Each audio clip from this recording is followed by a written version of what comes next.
Good morning. आप देख रहे हैं सुबह पाकिस्तान में। हूँ सलमा कौसर और मैं हूँ हाफिज नजमुल साकिब। उम्मीद करता हूँ आप लोग खैरियत से होंगे, जहाँ पर भी होंगे खुशबाश होंगे। सुबह बखैर पाकिस्तान। सुबह का वक्त है, आज आखिरी छुट्टी लोग एंजॉय कर रहे हैं और हम यहाँ पर काम पर मौजूद हैं। आप सभी को गुज़िश्ता ईद मुबारक। और ईद की दावतों का सिलसिला अभी भी चल रहा होता है। कुछ घरों में तो पहले दिन, दूसरे दिन, तीसरे दिन ये सिलसिला होता है, और कुछ घरों में जो लोग अपने शहरों से मूव करते हैं गाँव में, वो वापस आके जो शहर वाले होते हैं उनके साथ दावतें लूटने का सिलसिला ये चलता रहता है। और आज आपने मॉर्निंग में कहा था कि बड़ा रश मिलेगा लोगों को टोल प्लाजा पे। जाहिर है सबने वापस आना है, कल सबने काम पे जाना है डेफिनेटली। और हम तो अभी से काम पे बैठे हैं भाई, पहले से इस्तकबाल करने आज वाकई में जो इस्लामाबाद के अंदर शाम को लोग एंटर करेंगे उनको लग पता जाएगा जितना आज उनको टोल प्लाजा पे ना रश देखने को मिलेगा। लंबी लाइनें लगी। वैसे इस्लामाबाद के अंदर आप भी ईद पर इस्लामाबाद में मौजूद थे, मेरा भी यहाँ पर वक्त गुजरा, तो इस्लामाबाद में मैंने ये देखा कि एक दफा फिर से जो है ना वो सन्नाटा हो गया। बहुत अच्छा नहीं, मैंने एक चेंज देखा नजम।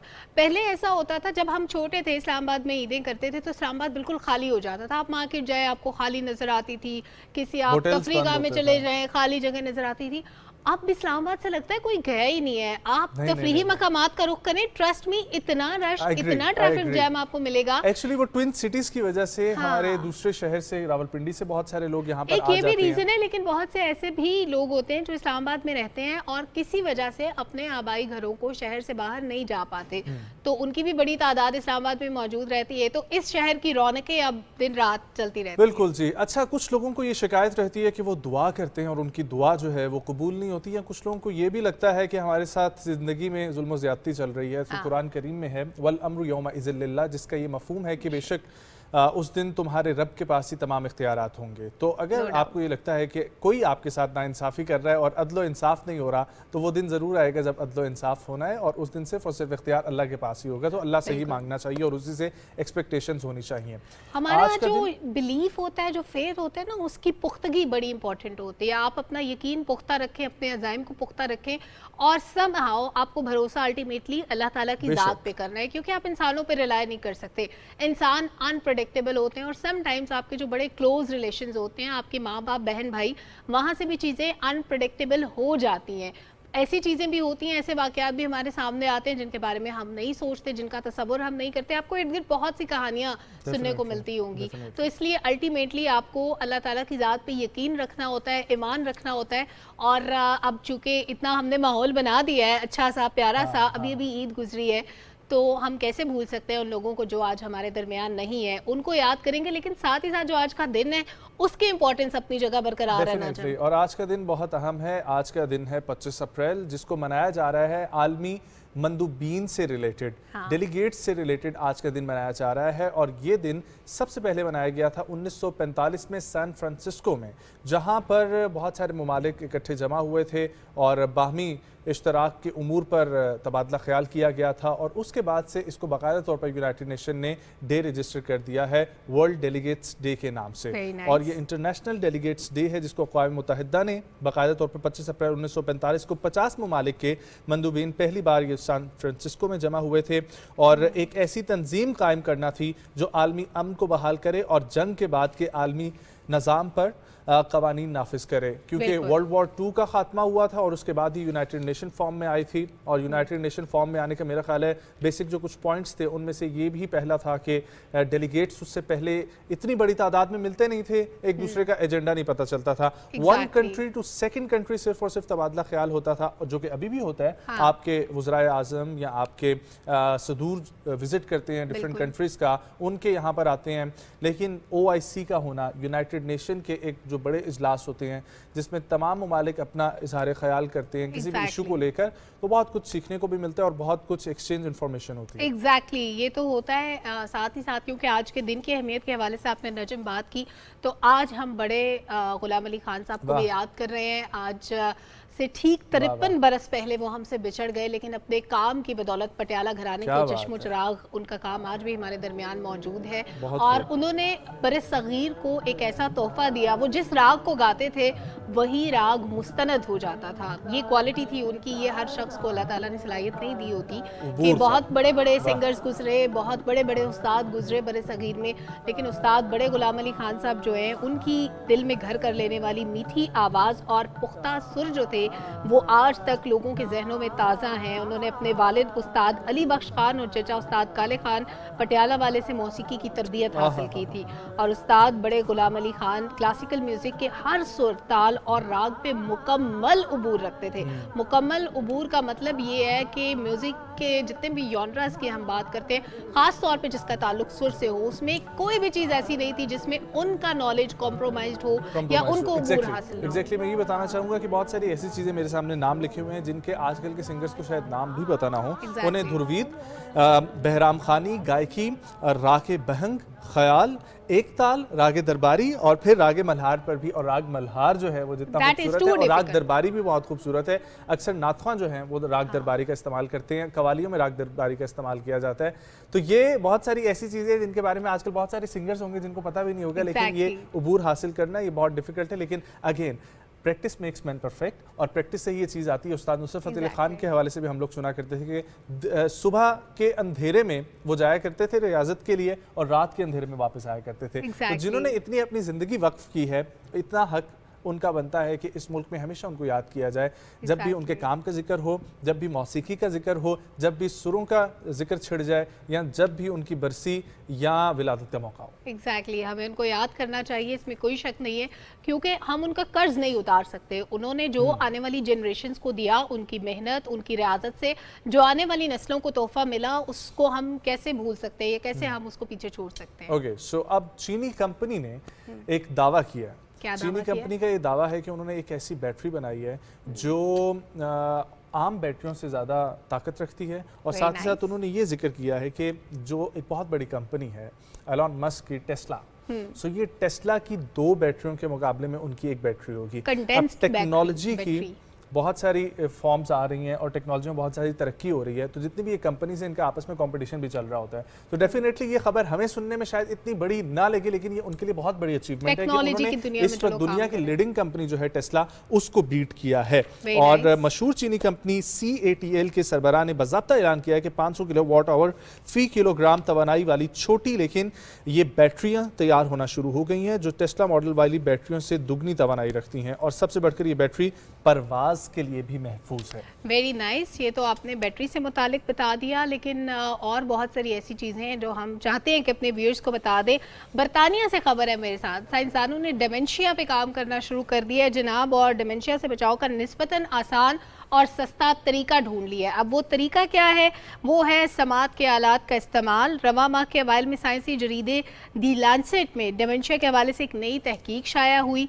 इस तहकीक में ये बताया गया कि समात की खराबी वाले ऐसे अफराद जो आलात समात का इस्तेमाल नहीं करते, उनको आम इस्तेमाल वालों के मुकाबले में डिमेंशिया से जो है वो बचाव के लिए हेल्प आउट कर सकते हैं। और ये आलात होने भी चाहिए और जिस तरीके से हम लोगों ने, बल्कि इस पर हाँ हम लोग डेफिनेटली इस पर ये शो भी करेंगे कि डिमेंशिया से रिलेटेड बहुत सारी ऐसी चीज़ें अब आ रही हैं, उसकी टेक्नोलॉजी में इजाफा हो रहा है कि मेडिकल पर्पसेस के लिए जब उन टेक्नोलॉजी को हम लोग लाएंगे, हॉस्पिटल के अंदर इंट्रोड्यूस करवाएंगे, लोगों के घरों तक पहुंचेगी तो बहुत सारा फायदा होगा। इवन ऑनलाइन अवेलेबिलिटी अगर इसकी हो जाए तो ये बहुत बेहतर हो जाएगा। और आपको पता है नई रिसर्च ये बताती है कि 2050 तक तकरीबन दुनिया भर में 150 मिलियन अफराद डिमेंशिया से मुतासर हो जाएंगे। अब जाहिर है उनके ट्रीटमेंट के लिए कोई ना कोई वे आउट तो निकालना था। It's a good way out. Yes, so Japan का रुख करते हैं जहां पर आर्टिफिशियल इंटेलिजेंस और चैट जीपीटी का जब हम लोग जिक्र करते हैं तो बहुत ही बताते हुए खुशी होती है कि चैट जीपीटी इंसानों के काम पर इस तरीके से पानी फेर रही है और ऐसे ऐसे आपकी जॉब्स को अब हड़प कर रही है चैट जीपीटी कि आप अंदाजा भी नहीं लगा सकते। अब तो न्यूज एंकर्स भी चैट जीपीटी के थ्रू जो है वो आ गए हैं, चैनल्स पे आना शुरू हो गए। नजम, आपकी और मेरी नौकरी भी ज्यादा सिक्योर नहीं है चैट जीपीटी के आने के बाद। कुछ भी कहा जा सकता है, लेकिन खबर ये है कि जापान के एक शहर में योकोसुका सिटी जो है उनका, उसमें चैट जीपीटी को अब इंतजामी उमूर में मदद फराहम करने के लिए इस्तेमाल किया जाएगा। शहरी हुकूमत की वेबसाइट पर एक बयान जारी किया है जिसके मुताबिक इस चैट बोर्ड को जुमलों को मुख्तसर करने और हिज्जे दुरुस्त करने और नए आइडियाज पेश करने के लिए इस्तेमाल कर सकती हैं, विच इज़ वेरी गुड। मुझे ये लग रहा था कि ये कोई डिसीजन मेकिंग के लिए इस्तेमाल की जाएगी, लेकिन नहीं, इसको आप इनिशियली आइडिया जनरेट करने के लिए इस्तेमाल कर सकती हैं। और एंड व्हाट आई बिलीव कि चैट जीपीटी दुनिया में इस वक्त बेस्ट स्क्रिप्ट जो है वो आप चैट जीपीटी से हासिल कर सकते हैं। तो ऑन द अदर हैंड अगर आप चैट जीपीटी को इस तरीके से अगर आप इस्तेमाल करते हैं कि आप उससे आइडियाज लेते हैं, लेट्स से आपके पास एक डायरेक्टरेट है, डायरेक्टरेट ऑफ स्पोर्ट्स, आप सबसे पहले तो ये सर्च करें कि आपके जो लोकल एरिया है, पाकिस्तान है लेट्स से, तो पाकिस्तान में लोकल स्पोर्ट्स कौन सी हैं, वो आपको फौरी तौर पे ठगाठक निकाल के देगा। उसके बाद आप उनकी टीम्स को इकट्ठा करें, फिर उनका कंपटीशन कैसे होना चाहिए, वो सारा फॉर्मेट आप उसको बना सकते हैं। चैट जीपीटी जो है वो तो बड़ा अच्छा काम कर रहा है, लेकिन मुझे जापान के हवाले से एक और बात याद आ रही है, बड़ी इंटरेस्टिंग। जापान में एक मुकाबला होता है टोक्यो में, वो होते छोटे बच्चों को रुलाने का। जो बहुत छोटे बेबीज होते हैं ना, उनको रुलाया जाता है। हर किसी की कोशिश होती है कि उनका बच्चा सबसे ज्यादा रोए। आपको पता है प्राइज मिलता है इस पे, और वहाँ पे ये समझा जाता है कि बड़ी हेल्दी एक्टिविटी है। और वहाँ पे वो जो अक्सर वो ड्राउने से मास्क होते हैं ना, मुंह पहना के बच्चों को दिखाते हैं ताकि बच्चा डर जाए और रोना शुरू कर दे। तो हर पेरेंट्स दूसरे से ज्यादा कोशिश करते हैं कि हमारा बच्चा ज्यादा रोएगा, इसको प्राइज मिलेगा। तो ये तो हो गई प्राइज विनिंग बातें, लेकिन ऐसी बहुत सी पाकिस्तान के हवाले से प्राइज विनिंग चीजें, और खास तौर पे पीटीवी के हवाले से। हम पीटीवी को जब भी मेमोराइज करने की कोशिश करते हैं, अपने बचपन की यादों को कनेक्ट करने की कोशिश करते हैं, या हमारे बड़ों की यादें पीटीवी से जब कनेक्ट करने की कोशिश करते हैं, बहुत से ऐसे डायलॉग, ड्रामाज और इतना कुछ हमें देखने और सुनने को मिलता है कि हम दिल करता है दोबारा उस जमाने में चले जाएं। वो ड्रामा जो पीटीवी पे चलता था, उसका मैच आज तक कोई प्रोडक्शन हाउस, कोई किसी मुल्क में ऐसा ड्रामा नहीं बना। सॉरी टू इंटरप्ट, लेकिन मुझे उस दिन एक शख्स ये बता रहा था कि जब रील के जमाने में ड्रामास बना करते थे, तो उनकी एडिटिंग कितना मुश्किल काम होता था, और वो गले में डाल के इसी तरीके से आप यूं कर रहे होते थे, कहीं से भी कैंची आती थी, कैंची लगाते वो आप थे, कट कर लेते थे, और फिर सीमेंट का बाकायदा तौर पर इस्तेमाल किया जाता था। अच्छा, ये मैथ कम्युनिकेशन में हमारे टीचर्स, क्योंकि उनका ताल्लुक पीटीवी से रहा, तो वो हमें बताते थे कि पहले इस तरह काम होता था। फिर जाहिर है उसके बाद डिवाइसेस आती गई, टेक्नोलॉजी तरक्की करती गई। अभी भी ये कहा जाता है कि उस वक्त की जो रेजोल्यूशन है, जो रील से आपको मिलती थी, वो आजकल के कैमरास भी देने में नाकाम है। और मुझे ये भी बहुत खुशी, ब्लैक एंड व्हाइट जमाना भी था, उस वक्त भी पीटीवी ने बड़ा खूबसूरत काम किया। मुझे एक और बहुत खुशी होती है, हम लोग रिपोर्ट की तरफ पढ़ेंगे, लेकिन मुझे एक खुशी ये होती है कि हम जिस स्टूडियो के अंदर बैठे हुए हैं, ये चागी स्टूडियो पीटीवी का, यहाँ पर बहुत सारे ड्रामास जो हैं वो पीटीवी के शूट हुए हैं। बड़ा यादगार स्टूडियो है। पीटीवी ने अब जिस तरीके से ओटीटी प्लेटफॉर्म्स आ रहे हैं, तो उर्दू फ्लिक्स के पीटीवी फ्लिक्स के नाम से जो है हम लोगों ने एक निकाला है ये ओटीटी प्लेटफॉर्म, जिसको आप लोग डाउनलोड करेंगे। आपके पास ये अवेलेबल है, आपके एंड्रॉइड यूजर्स के लिए भी और आईफोन यूजर के लिए भी। और इसी हवाले से हमारे पास रिपोर्ट है यासिर हुसैन की।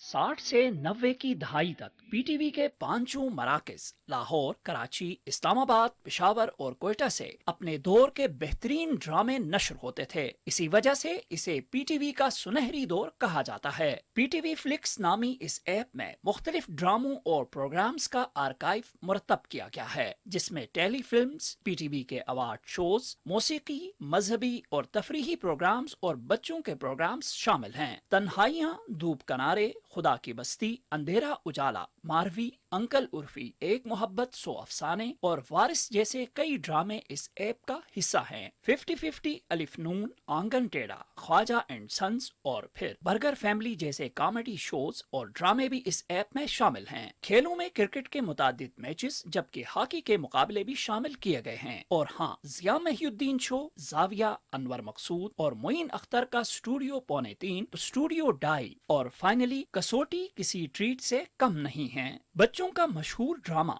ऐनक वाला जिन इस वक्त भी इस ऐप पर सबसे ज्यादा देखे जाने वाले ड्रामों में से एक है। इसके अलावा टेली फिल्म्स में रोजी, अचानक शामिल हैं। पीटीवी के सुनहरे दौर के लाजवाल ड्रामों और प्रोग्राम्स को महफूज बनाने के लिए पीटीवी फ्लिक्स बनाने का आइडिया वजीर इत्तलाआत मरियम औरंगजेब का था, जिस पर अमल करते हुए कलील वक्त में बेहतरीन नताइज को यकीनी बनाया गया। पीटीवी फ्लिक्स लॉन्च करने का मकसद नाजरीन की इन ड्रामों और शोज से मुतालिक यादें ताज़ा करना तो है ही, मगर इसके साथ पीटीवी के उन बड़े प्रोजेक्ट्स को महफूज करना भी है। दहाइयों कबल नशर होने वाले इन ड्रामों की याद ताज़ा करने के साथ साथ नौजवान नस्ल को ये बताना भी मकसूद है कि पीटीवी पर किस कदर बेहतरीन ड्रामे बनते थे, जो न सिर्फ सबक आमोज होते थे बल्कि उनकी प्रोडक्शन, डायरेक्शन और स्क्रिप्ट्स पर बेतहाशा मेहनत की जाती थी। बहुत अच्छी ज़बरदस्त रिपोर्ट बनाई यासिर हुसैन ने और हमें बचपन की सैर करा दी। मैं ऐनक वाला जिन देख रही थी तो नजम मुझे याद आ रहा था कि ये वो ड्रामा था। हम पढ़ाई सारे काम छोड़ के शाम 7 बजे इस ड्रामा के लिए बैठ जाते थे टीवी के सामने। कोई एकेडमी, कोई ट्यूशन, कोई होमवर्क नहीं होता था। इस 1 घंटे के दौरान सिर्फ ऐनक वाला जिन चलता था। और बहुत से ऐसे ड्रामाज भी रहे हैं पीटीवी के कि जब वो ड्रामाज लगते थे नजम तो लिटरली सड़कों पे ट्रैफिक रुक जाया करती थी। और इसमें अच्छा कुछ डायलॉग्स जिनको आप मेमोराइज करते हैं ना, एक जमशेद अंसारी का बड़ा अच्छा डायलॉग था, चक्कू है मेरे पास। आप में से बहुत से लोगों ने वो ड्रामा अगर देखा होगा, इवन अगर रिपीट में भी देखा होगा तो ज़रूर आपको याद होगा। तो ऐसी बहुत सारी चीज़ों को आप रिकॉल करना चाहें तो आप बिल्कुल पीटीवी फ्लिक्स को डाउनलोड करें और एंजॉय करें। और आप लोगों को करना भी चाहिए। आजकल के ख़ास तौर पे हम खुद पर्सनली अभी जिस तरीके से रिपोर्ट देख रहे थे तो मैं भी ये मूड बना रहा था कि बहुत सारे ऐसे ड्रामाज हैं जिनके बारे में मैंने सुना है लेकिन अभी तक वो देखे नहीं हैं। सो डेफिनेटली उसको देखेंगे। अब जिक्र करते हैं जी, कोलोराडो में एक बायो फायरटेक हैं जिन्होंने एक ऐसी गन बनाई है जो फिंगरप्रिंट्स के और आपके फेस रिकग्निशन के ऊपर वर्किंग के अंदर आ सकती है और आप लोग इस्तेमाल कर सकते हैं। ये इस टेक्नोलॉजी का इस्तेमाल करते हुए इन्होंने रिपोर्ट के मुताबिक ये गन हथियारों की एक ऐसी जो है वो गन दरियाफ्त की है और बनाई है जिसको फिंगरप्रिंट रीडर के ज़रिए भी इस्तेमाल किया जा सकता है। और अक्सर ये होता था कि आपके घर में जब गन पड़ी होती थी तो बच्चे या कोई भी फैमिली का दूसरा मेंबर आपकी गन को इस्तेमाल कर सकता था और अक्सर इसकी वजह से आपकी गन दूसरों के इस्तेमाल की वजह से भी आपके ऊपर जिस तरीके से वो केस बन जाते हैं। तो ये इन तमाम चीज़ों से बचने के लिए ये एक ऐसी गन आई है जिसको आप फिंगरप्रिंट के थ्रू और फेस रिकग्निशन के थ्रू इस्तेमाल कर सकते हैं। वेरी नाइस, ज़बरदस्त। ये आर्टिफिशियल इंटेलिजेंस का एक और यू कैन से कि एक और मुंह बोलता सबूत है कि हम उसको कहाँ कहाँ पे यूटिलाइज कर रहे हैं। ह्यूमन ब्रेन है, दुनिया में कहीं भी किसी भी जगह पे नई नई रिसर्चेज होती हैं, नया नया काम होता है तो ये सारी चीज़ें हो जाती हैं। इस सब के लिए पहले पढ़ना पड़ता है और पढ़ने के लिए कुछ मोटिवेशन, फैसिनेशन चाहिए होती है कि लेट्स सपोज और काश हम भी मलेशिया में पैदा होते हैं। I wish. लेकिन मैं वैसे इसको बिल्कुल इंडोर्स नहीं करती हूँ। जो मैं खबर आपके साथ मलेशिया से शेयर करने वाली हूँ, हुआ क्या कि एक स्टूडेंट ने माँ बाप से फरमाइश की कि मुझे मर्सिडीज चाहिए या फिर मुझे क्या चाहिए, BMW चाहिए। अच्छा, पेरेंट्स ने ये शर्त रखी कि अगर आपको ये गिफ्ट मिल जाता है तो आपने खुशी खुशी स्कूल जाना है, बिल्कुल रोना धोना नहीं है, बिल्कुल नखरे नहीं करने। स्टूडेंट ने हामी भर ली तो उनको जनाब ये प्यारी सी मर्सिडीज बेंज गिफ्ट हो गई। अब इतने छोटी सी स्टूडेंट को इतनी बड़ी गाड़ी, ठीक है पेरेंट्स अफोर्ड कर सकते हैं, लग्जरियस गाड़ी है ये बहुत, लेकिन इस तरह के बड़े बड़े गिफ्ट दे के बच्चों को बचपन में ये रियलाइज नहीं कराना चाहिए कि आपको तो बगैर एफर्ट के ही सब कुछ मिल जाएगा। तो लेट देम वर्क, पहले उनको पढ़ने दें, फिर उनको काम करने दें, उनको स्ट्रगल करने दें, उसके बाद अपने बच्चों को ये चीज़ें दें। ये खबर की हद तक तो ठीक है लेकिन इसको एटलीस्ट मैं इंडोर्स नहीं करती बिल्कुल भी कि ये होना चाहिए। बिल्कुल ठीक कह रही हैं। इस वक्त जितनी भी अम्माएं हमें सुन रही हैं उनको आपकी बात बहुत पसंद आई होगी और जितने भी इस वक्त बच्चे सुन रहे हैं, ठीक है, उनको आपकी बात बिल्कुल नहीं पसंद आई होगी क्योंकि बच्चों के लिए छोटी छोटी मोटिवेशंस तो होनी चाहिए। चले, मर्सिडीज़ एक बहुत बड़ी चीज़ है, उनके माँ बाप मर्सिडीज़ मेरा कहने का ये मतलब है कि उनके माँ बाप जो हैं वो मर्सिडीज़ अफोर्ड कर सकते थे तो उनके लिए वो एक आम चीज़ थी। आप अपने बच्चे को चॉकलेट दे दे, खाना खिला दे अच्छी जगह पे, कपड़े ले दे। लेकिन ये छोटी छोटी मोटिवेशंस बहुत ज़रूरी होती हैं और इनकी वजह से बहुत कुछ आपको हासिल होता है आपके बच्चे को। इसकी मैं खुद अपनी एग्जांपल देता हूँ। मेरी अम्मा ने मुझे जो है वो हिफ्स इस तरीके से करवाया कि एक एक सिपारे पे एक एक जो है ना वो लालच दे दे के मुझे एंड तक लेकर आई है। सो ये चीज़ बहुत अच्छी होती है। आपको पहले सिपारे पे मर्सिडीज नहीं मिल गई, वरना आपने बाकी काम छोड़ देना, वरना तो एंड तक पता नहीं जो है ना कुछ तो ऐसा प्लान हो ही जाता। इसलिए आप मलेशिया में पैदा होने चाहते हैं। अच्छा, अब एक नई तहकीक के बारे में आपको बताने लगा हूं क्योंकि हमारा फेवरेट टॉपिक है कि हम लोग अपनी दुनिया से हट के भी बाहर निकलते हैं। वेल, आपको दो तीन दिन पहले एक नज़ारा बहुत खूबसूरत देखने को मिला था। चांद के साथ बिल्कुल ज़हरा जो तारा है वो बिल्कुल एक लाइन में आया हुआ था और वो देखने को मिला था, बहुत खूबसूरत। लेकिन खबर ये है कि एक तहकीक के मुताबिक ज्यादा धातें जहां पर हैं जिन सैयारों पे, वहां पर अब जिंदगी के आसार मिलना शुरू हो गए हैं और ये बड़ी मिकदार में यहाँ पर देखा जा सकता है कि ऐसे सितारे मौजूद हैं, ऐसे सैयारे मौजूद हैं जहाँ पर धातें मौजूद हैं और जहाँ जहाँ पर धातें मौजूद हैं वहाँ पर ज़िंदगी के आसार मिल रहे हैं। और इसी हवाले से ये नेचर कम्युनिकेशंस में एक तहकीक शाया हुई है और उसके मुताबिक मुहक्किकीन का कहना है कि कायनात की इर्तिका के दौरान वजूद में आने वाले नए सितारे धातों से भरपूर होते हैं और इसकी वजह से ये भी कहा जा रहा है कि वहाँ पर हयातियात जो है वो पाए जा सकते हैं। Very nice. अच्छा नजम, हम अपने जो रोज़मर्रा इस्तेमाल की चीज़ें होती हैं उसका वेस्ट जो होता है उसको फेंक देते हैं या उसको आग लगा देते हैं, उसको डिस्पोज ऑफ करने की कोशिश करते हैं। लेकिन जैसे भी कभी रोड्स भी बन रही हैं वेस्ट के साथ, प्लास्टिक को भी यूटिलाइज किया जा रहा है। तो नाइजीरिया में एक ऐसा बाशिंदा है जिसने कभी सफ़र तो नहीं किया प्लेन पे, लेकिन उसने क्या किया, उसने जहाज़ बना लिया, जहाज़ का इनफैक्ट मॉडल बना लिया और वो रिमोट कंट्रोल से चलता है। बड़ी इंटरेस्टिंग बात है ये। बोला जी ने रिसाइकिल होने वाला जितना भी पैकिंग मटेरियल था उसको काटा, उससे हवाई जहाज़ का ढांचा बनाया, पर बनाए, और फोम ने कूड़े के ढेर से ये जो जितना भी फोम था ये उसने उठाया था, पैकिंग मटेरियल जिसको आप कहते हैं, और 1 मीटर बाजू वाले तैयारे का बैरूनी ढांचा जो था वो तो बन गया। इसके बाद बोला जी ने एक दुकान से रेडियो रिमोट कंट्रोल और मोटर समेत उसकी पंखड़ियाँ खरीदी और उसके बाद एक टेप की मदद से पूरे जहाज़ की दुम, बाजू, बाकी हिस्से बनाए और जनाब ये जहाज़ तैयार हो गया छोटा सा, जिसको वो अपने शौक के लिए उड़ा सकता है। अंदर कभी नहीं बैठा लेकिन उड़ते हुए देख तो सकता है ना, और सोचो कंट्रोल भी खुद करेगा। ये और भी ज़्यादा एक पावर वाली फीलिंग होती है कि एक चीज़ आपने बनाई है और आप उसको फिर कंट्रोल भी कर रहे हैं। और ऐसी बहुत सारी चीज़ें हैं जो आप लोग इस्तेमाल कर सकते हैं, वेस्ट मटेरियल से बना सकते हैं।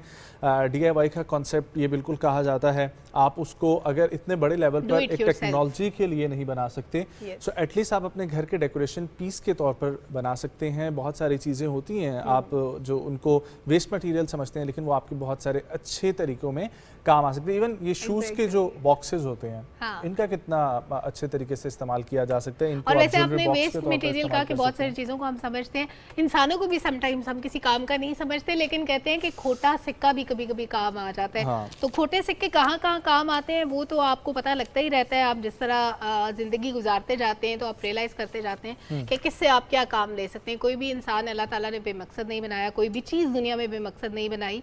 और एग्जैक्टली। अच्छा मैं आपको एक बात बताती हूँ, स्कॉटलैंड लेके मैं चलती हूँ आपको। स्कॉटलैंड का जनूबी साहिल है, वहाँ पे एक दूर दराज और गैर आबाद जजीरा है। जजीरे में क्या हुआ है कि बालों को $1,90,000 में फ़रोख्त के लिए इसको पेश किया गया है। इस जजीरे में एक सैलाबी तालाब भी शामिल है जो सर्दियों के महीनों में मवेशियों और दीगर जितने भी वहाँ पे चरिंद परिंद मौजूद हैं उनको पानी फराहम करता है। इसमें एक कंकरी साहिल भी कंगरी आई डोंट नो इसको क्या कहते हैं, वो साहिल भी है जो पैदल ही काबिल रसाई है, और यहाँ पे जो लोग रहते हैं उसको कश्ती को भी लंगर अंदाज किया जा सकता है। जजीरे को फ़रोख्त करने वाले ग्रुप का कहना है कि ना सिर्फ आप जजीरे के मालिक बन सकते हैं बल्कि खूबसूरत मनाजिर से लुत्फ़ अंदोज़ भी हो सकते हैं। तो अगर आपने इंजॉय करना है तो आप बिल्कुल जाएं। आप आई विश के जजीरा खरीद सकें, जजीरे को रेंट पे ले सकें, जजीरे की सैर कर सकें।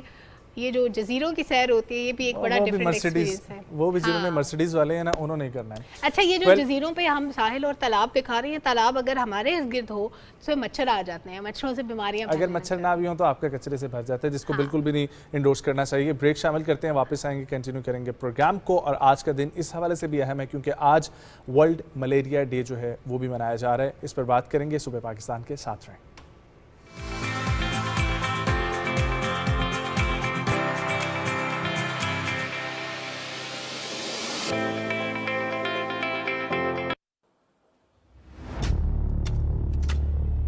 तेजी से बदलती हुई खबर की दुनिया में सही और मुसद्दिक़ा इत्तला की जुस्तजू और हुसूल फिक्र व तहकीक और तदब्बुर के बगैर मुमकिन है।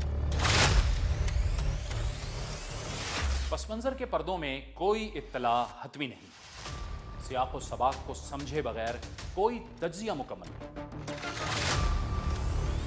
तहकीक से सच की निशानदही एक पेशावराना जिम्मेदारी है, क्योंकि सच नाकाबिल तरदीद है, हर आने वाली खबर नहीं।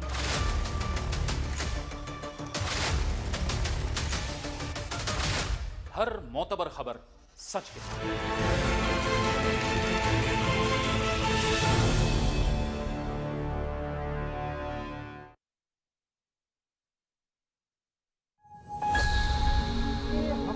लेफ्ट आउट होता है? जी हाँ। अच्छा माफ करना, मेरा ताल्लुक चूंकि इस्लामाबाद से है तो इस्लामाबाद वाले सिर्फ कैबिनेट में लेफ्ट आउट समझते हैं।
वेलकम बैक जी। छोटा सा टीजर हमने ब्रेक पे जाने से पहले दिया था कि आज मलेरिया से बचाव का दिन मनाया जा रहा है।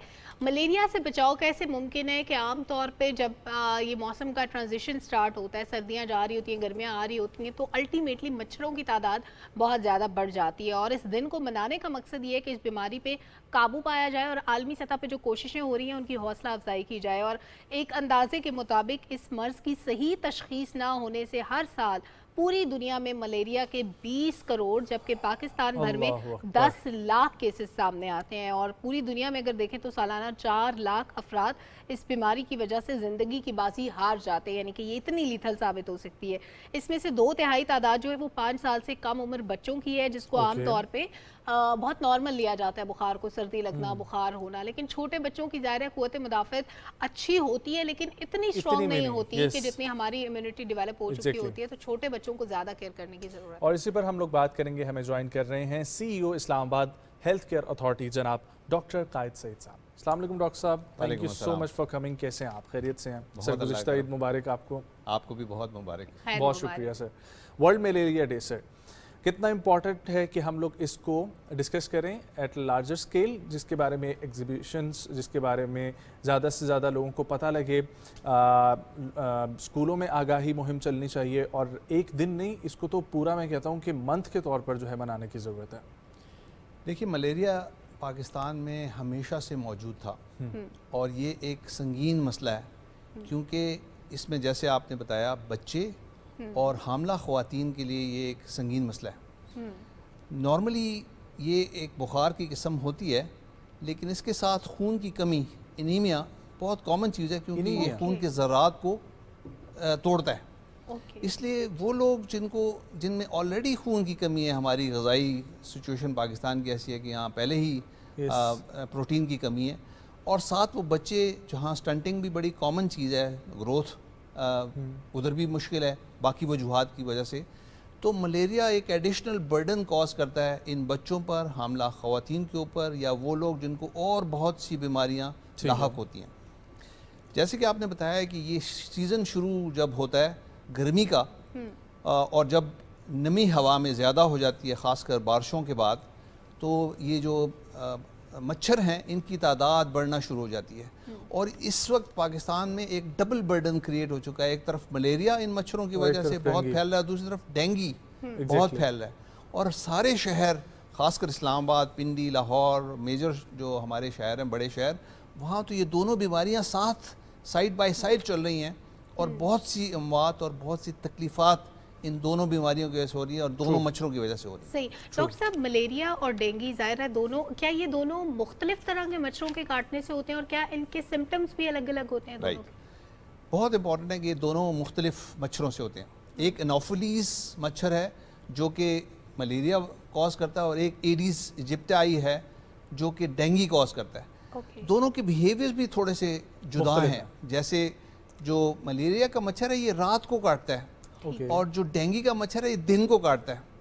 मलेरिया का मच्छर जो है ये परवरिश पाता है गंदे पानी में, या वो पानी जो कि हमारे घरों के आसपास खड़ा होता है, जबकि डेंगू का साफ़ पानी का मच्छर है। ख़ासकर हमारे घरों में जो हमने गमले वगैरह या डिफरेंट चीज़ें बनाई होती हैं, उसके अंदर जो पानी खड़ा होता है उसके अंदर ये परवरिश पाता है। तो दोनों के बिहेवियर्स डिफरेंट हैं, लेकिन दोनों एक ख़तरनाक बीमारी की सूरत में सामने आते हैं। और डेंगू तो बहुत ही नुकसान पहुँचाता है और बहुत सी अमवात भी होती हैं, लेकिन मलेरिया बज़ाते ख़ुद, जैसे कि आपने बताया, ख़ासकर पाकिस्तान में अभी जो पिछले साल बहुत से सैलाब आए, तो वहाँ पर 88 डिस्ट्रिक्ट्स पाकिस्तान में ऐसी थी जहाँ मलेरिया का बर्डन 3 गुना बढ़ गया। सिंध में 3 गुना ज़्यादा मलेरिया रिपोर्ट हुआ, और बलूचिस्तान में 2 गुना ज़्यादा रिपोर्ट हुआ एक साल पहले से। मैं यही पूछना चाह रहा था कि इस वक्त पाकिस्तान की रेशो क्या है, पाकिस्तान में क्या सिचुएशन चल रही है मलेरिया से रिलेटेड, और दूसरा ये कि फैसिलिटीज़ क्या क्या अवेलेबल हैं हमारे पास? जी, पाकिस्तान में मलेरिया हर साल पहले से ज़्यादा बढ़ता हुआ नज़र आ रहा है। और दो गवर्नमेंट ने बहुत मजबूत प्रोग्राम शुरू किए हैं मलेरिया कंट्रोल के, जिसमें बहुत से तरीके हैं। इसमें इंसेक्टिसाइड ट्रीटेड बेड नेट, जिसमें ये मच्छरदानियाँ होती हैं जिसके ऊपर एक दवाई, ख़ास किस्म की दवाई लगाई जाती है, वो उसका फ्री डिस्ट्रीब्यूशन है। फिर इसके अंदर डायग्नोसिस के लिए रैपिड टेस्ट किट्स अब आ गई हैं, जो कि आपको 15 मिनट के अंदर फ़ौरन रिजल्ट देती हैं। ना सिर्फ ये बताती हैं कि मलेरिया है या नहीं, बल्कि ये बताती है कौन सी किस्म है। मलेरिया में भी 2-3 अच्छा, एक किस्में साम वाइवेक्स मौजूद की हैं और फैल्सीपैरम की हैं। और ये फैल्सीपैरम मलेरिया जो होता है ये ज़्यादा ख़तरनाक होता है क्योंकि दिमाग को और या किडनीज को नुकसान पहुंचा सकता है। ओके।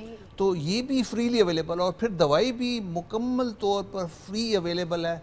गवर्नमेंट फैसिलिटीज़ जितने अस्पताल around या पाकिस्तान। BHUs वगैरह हैं सारे पाकिस्तान में फ्री अवेलेबल है। माशाल्लाह। सही। तो मैं समझता हूँ कि हमें बहुत बड़ी आगाही की मुहिम चलानी चाहिए हमारी आवाम के लिए कि हमारे पास एक तरफ प्रिवेंशन के मेथड्स मौजूद हैं जिसमें हमने बताया कि इंसेक्टिसाइड ट्रीटेड बेड नेट्स या मच्छरदानियाँ मौजूद हैं, दूसरी साइड पर स्प्रे की सहूलियात मौजूद हैं और तीसरी साइड पर ये दवाइयाँ और टेस्ट मौजूद हैं जिसके इस्तेमाल से आप फ़ौरन अपनी बीमारी पे काबू पा सकते हैं और जो इसके नुकसानात हैं उसको रोक सकते हैं। सर छोटे बच्चों में इसकी शरह ज़्यादा होने की क्या रीज़न है? आपने जैसे फरमाया अभी थोड़ी देर पहले कि बच्चों में इम्यूनिटी उस लेवल पर डेवलप नहीं होती। दूसरी, हम जिस इलाकों में रहते हैं हम वक्त के साथ इन मच्छरों के काटने की वजह से एक इम्यूनिटी डेवलप करते हैं आहिस्ता आहिस्ता, और इसीलिए हमारे लोगों में मलेरिया इतना कॉमन नहीं है। लेकिन अगर कोई दूसरे इलाके के लोग यहाँ आएँ जैसे अमेरिका या इंग्लैंड जहाँ उन्होंने मलेरिया को ख़त्म कर दिया हुआ है तो उनके लिए ज़्यादा ख़तरा होता है क्योंकि उनकी इम्यूनिटी नहीं डेवलप हुई होती। तो बच्चों में इम्यूनिटी डेवलप नहीं होती इसलिए उनको मलेरिया भी बहुत होता है और इसके जो नुकसानात हैं जिसमें मैंने एनीमिया बताया या बाकी चीज़ें ये भी बच्चों को ज़्यादा फेस करने पड़ते हैं। ओके सर, मैं ये जानना चाहता हूँ कि ये मलेरिया के अंदर आपकी बॉडी रिएक्ट किस तरह करती है, होता क्या है? क्योंकि डेंगू का तो हम लोग इतना सुन के और वो इतना एक जानलेवा बीमारी है, उसके बारे में प्रोग्राम्स भी हो रहे हैं और उसमें तो पता है कि वाइट सेल्स भी इशू आपके करते हैं, आपकी किस तरीके से प्रॉब्लम जनरेट होती है, लेकिन मलेरिया का कैसे स्टेप बाय स्टेप चलता है? मलेरिया का जो मच्छर है जी ये इन्फेक्ट भी इंसानों से होता है। तो एक्चुअली इंसान के अंदर जो इसका पैरासाइट है वो मौजूद होता है और जो एक्टिवेट करता है जी, फिर बाद में। और वो मच्छर जब इंसान को काटता है तो वो खुद इन्फेक्ट हो जाता है मलेरिया पैरासाइट से और वो उसके अंदर उसके पैरासाइट परवरिश पाते हैं और फिर वो जब दूसरे इंसान को काटता है तो मलेरिया के पैरासाइट उसमें चले जाते हैं और फिर मलेरिया होता है। अब मलेरिया की कई फॉर्म्स होती हैं जैसे ये डेवलप होता है, वो पहले खून में आता है, खून से फिर वो जिगर लीवर के सेल्स में चले जाता है और वहाँ पर परवरिश पाने के बाद दोबारा खून में आता है, खून की खुलियों को तोड़ना शुरू कर देता है और यहीं से फिर दूसरे मच्छर को इन्फेक्ट करता है। तो ये एक पूरा प्रोसेस चलता है। लेकिन सबसे ख़तरनाक चीज़ ये है कि ये एक तरफ तो जिगर की खुलियों को भी नुकसान पहुँचा रहा होता है, दूसरी साइड पे ये खून की जो खुलियाँ हैं उनको बड़ी स्पीड से तोड़ रहा होता है। तो अनीमिया बहुत कॉमन चीज़ है बच्चों में भी और हामला ख़वातीन में इस मलेरिया की वजह से। तो एक एक्स्ट्रा कॉम्प्लिकेशंस क्रिएट हो रही होती हैं, ऑल्दो उनके ऊपर एक और बर्डन होता है, उस बर्डन के साथ ग्रोथ हो रही होती है या हामला औरतों में बच्चे की पैदाइश हो रही होती है, उसके साथ जब ये एनीमिया कॉज करता है तो उनकी सेहत और आने वाले बच्चे की सेहत के ऊपर बहुत बड़ा नुकसान पहुँचता है। ठीक सर, इसकी ज़ाहिर है मच्छर तो हमारे इर्द गिर्द मौजूद है, अब सेफ्टी मेजर्स क्या लिए जा सकते हैं और जो स्प्रे किया जाता है ख़ास तौर पे क्या ये इक्वली इफेक्टिव होता है मलेरिया वाले मच्छर के लिए और डेंगू वाले मच्छर के लिए? बहुत इंपॉर्टेंट है कि हमें ये समझना चाहिए कि जो प्रिवेंशन है it is better than cure. हमने सुना तो प्रिवेंशन जो है वो शुरू होता है आपकी अपनी ज़ात से, इंडिविजुअल से। इसलिए वो लोग जो कि इन इलाकों में रहते हैं जहाँ मलेरिया बहुत कॉमन है और पाकिस्तान में वो इलाके वो हैं जो अफ़गानिस्तान के बॉर्डर के साथ हैं, जैसे हमारे फाटा के इलाके, इसी तरह ये जो बलूचिस्तान के इलाके हैं जो कि अफ़गानिस्तान को बॉर्डर करते हैं और ईरान को बॉर्डर करते हैं वहाँ, और कोस्टल एरियाज़ हैं कराची सिंध में, वहाँ पर चूँकि ये रुतूबत ह्यूमिडिटी और बारिशें ज़्यादा होती हैं तो ये उन इलाकों में ज़्यादा पाया जाता है। तो इन इलाके के लोगों को पर्सनल लेवल पर ज़ाती तौर पर ऐसे कपड़े पहनने चाहिए जिसमें बॉडी पार्ट्स कम से कम एक्सपोज हो, मसलन पूरी स्लीव्स की शर्ट्स, पूरी शलवारें जो नीचे तक गई हों ताकि जो हमारे वो बदन के हिस्से हैं जो कि एक्सपोज होते हैं मच्छरों को वो कम से कम हो, तो फिर फेस रह जाता है और हाथ रह जाते हैं। और तो उसके लिए हमारे पास ये इंसेक्ट रिपेलेंट बाज़ार में मिलते हैं, आप वो लगा सकते हैं दिन के वक्त भी और रात के वक्त भी अपने आप को बचाने के लिए। दूसरा, घर के अंदर जालियों का इस्तेमाल, अपने घर में जालियों वाले दरवाजे ज़रूर होने चाहिए जो कि हर वक्त बंद हो ताकि मच्छर एंटर ना कर सके। तीसरी चीज़, आपने स्प्रे का जिक्र किया, स्प्रे जो है ये आखिरी कोशिश होनी चाहिए क्योंकि ये इंसानी सांस के साथ इंसानों के अंदर भी जा रहा होता है। तो आपने पहले ये बाकी प्रिवेंटिव मेजर्स लेने हैं और स्प्रे खाली उन इलाकों में किए जाते हैं जहाँ जो हेल्थ के इदारे हैं वो देख रहे होते हैं कि इधर गंदगी जो के मच्छरों तालाब की हैं। डेंसिटी बहुत बढ़ गई है, वहाँ पर ख़ास तौर पर थोड़ा सा स्प्रे किया जाता है घरों के अंदर, ताकि ये जो है मच्छर मर जाएं। और आपकी बात बिल्कुल सही है, दोनों मच्छर, डेंगू का भी और मलेरिया का मच्छर भी इस स्प्रे की वजह से मारा जाता सर है। एक और छोटी सी चीज़, एक चीज़ बड़ी कॉमनली यूज़ होती है कॉइल, जिसको आग लगाते हैं और उसका धुआं भी होता है, और छोटे बच्चों को क्योंकि ज़्यादा सेफ्टी की ज़रूरत होती है उनके करीब भी लगाया जाता है। अब मच्छर तो नहीं आएगा लेकिन धुआं तो धुआं इफेक्ट तो करेगा बच्चे राइट, को। एग्जैक्टली। मैं समझता हूँ ये जो धुआं है ना, ये हर किस्म के मच्छर को भगा देता है। तो एक घर में आप लोगों ने ज़रूर देखा होगा, वो नज़र उतारने के लिए एक बीज से होते हैं जो कोयले के ऊपर डाल जाते हैं और वो धुआं देते हैं, और ये पठानों की तरफ पे खासकर पेशावर में ये बड़ा रिवाज है नज़र उतारने का। मैं समझता हूँ वो बड़ी ज़बरदस्त चीज़ है। अगर आप घरों में उसी को लेकर कोयले पे डालकर धुआं दे दें तो ये मच्छर सारे भाग जाते हैं, सर किसी भी किस्म के धुएं से, किसी भी किस्म धुएं से। तो मतलब लेकिन आजकल तो बहुत सारी आपके पास वैरायटीज आ गई हैं। आप इन संदर्भ चीज़ों भी- में जी, इन चीज़ों में ये जो धुआं जो है एक्चुअली ये नेचुरल है, ये एक सीड्स से निकलता है, तो ये नुकसान कम पहुंचाता है। ये बाकी चीज़ों की जो नुकसान आते हैं वो हो सकते हैं क्योंकि सांस के साथ ये अंदर जा रहे हैं और नहीं, एलर्जी मेरा भी हो कहने सकती का मतलब जिस तरीके से ऊद है, जिस Right. तरीके से संदलवुड है, एग्जैक्टली। इन ये भी तो नेचुरल चीजें हैं, बिल्कुल। इनको भी आप इस्तेमाल किया जा सकता हर है। तो धुआं जो है ये मच्छरों को वेस्ट बहुत सारे भगाता मौजूद है। हैं। तो सर, हमें मलेरिया की एक वर्स्ट कंडीशन क्या होती है? मलेरिया की जो वर्स्ट कंडीशन है वो फैल्सीपैरम उस पैरासाइट से होता है, जो कि यूजुअली ज़्यादातर बलूचिस्तान के इलाके में पाया जाता है। ओके, ये जो है ये दिमाग के ऊपर असर करता है, तो अगर आप ट्रीटमेंट फ़ौरन शुरू ना करें, पहले जिगर को करता है। पहले जिगर को करता है, उसके बाद ये दिमाग की तरफ जाता है और दिमाग में सेरेब्रल मलेरिया कॉज करता है, जो कि ख़तरनाक भी होता है और उसमें यूजुअली अमवात काफ़ी ज़्यादा होती हैं। तो इसका हल ये है कि आप जितनी जल्दी हो सके मलेरिया को डायग्नोज करें। मलेरिया की सबसे आसान ये है कि ये सर्दी वाला बुखार लगता है, इंसान को बुखार होता है और सख्त सर्दी होती है, चिल्स होती हैं। उस दौरान ये चूँकि फ्लू की तरह लगता है तो लोग इसको इग्नोर करते हैं।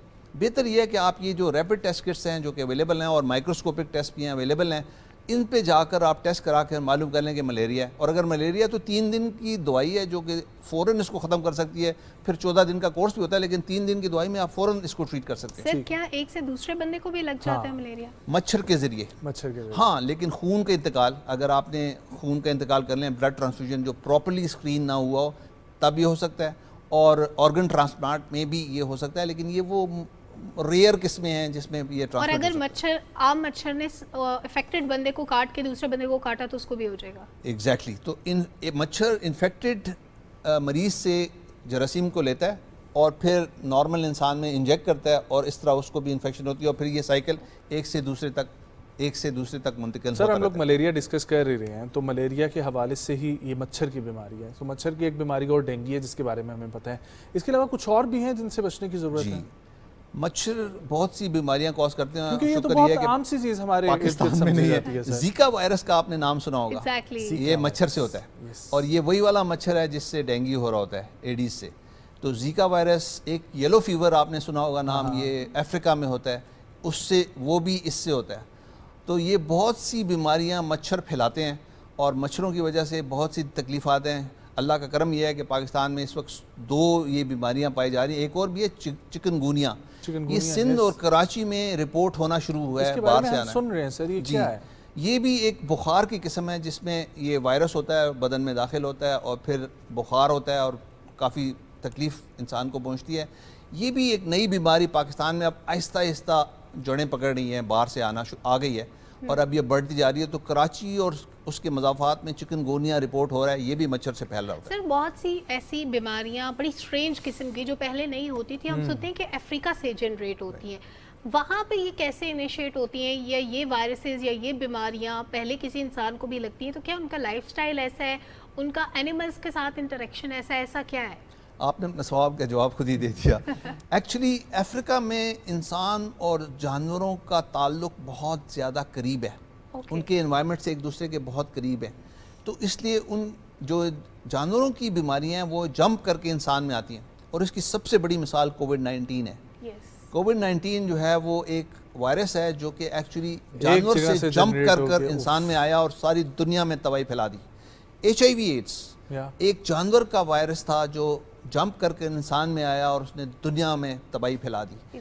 ये हो रहा है वक्त के साथ, और उसकी वजह ये है कि हमने आहिस्ता आहिस्ता अपने क्लाइमेट्स को चेंज करना शुरू कर दिया है, हमने अर्बनाइजेशन शुरू कर दिया है, हमने फॉरेस्ट को तबाह करना शुरू कर दिया है, हमारे कॉन्टेक्ट जो जानवरों के साथ थे या फॉरेस्ट के साथ थे वो बहुत बढ़ते जा रहे हैं, हमने उनके इकोसिस्टम्स को तबाह करना शुरू कर दिया है और इस तरह उनकी बीमारियां भी लेनी शुरू कर दी। ओके डॉक्टर साहब, you want to add something, last moment है, कुछ आप ऐड करना चाहें?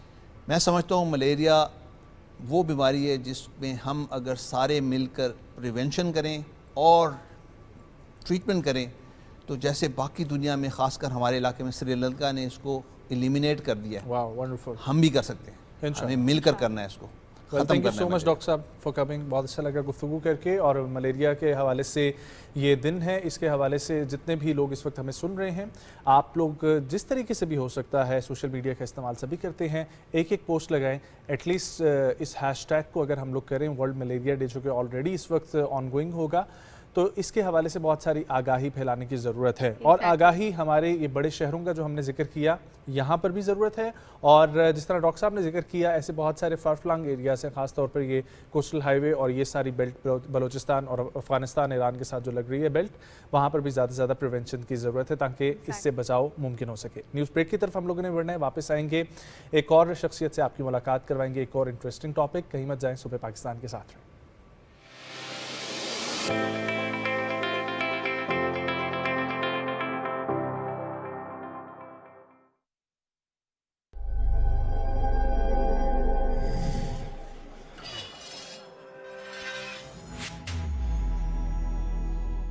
तवानाई को बचाएंगे, पाकिस्तान को बढ़ाएंगे।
जिस कौम के नौजवान जिम्मेदार होते हैं वो कौम के आगे जाके कायद बनते हैं, और कायद बनने के लिए हमें इनकी ज़हनी तरबियत करनी होगी।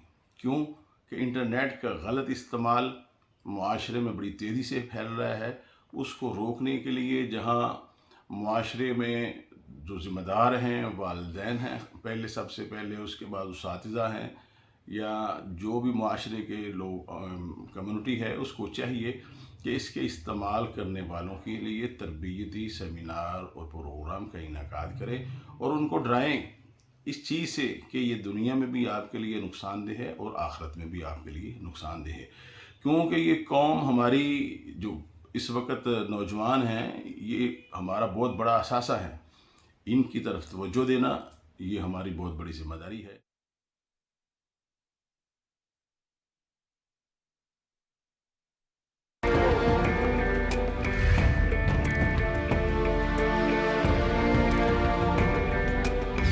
कायद-ए-आज़म मोहम्मद अली जिन्ना ने फरमाया, तरक्की की बुनियाद इंसानी मेहनत होती है। मुझे इस बात पर फख्र है कि पाकिस्तान में एक ऐसी कौम आबाद है जिसके अफराद मेहनती, पुरअज़्म और बाहौसला है।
इक़रा बिस्मि रब्बिकल्लज़ी खलक़।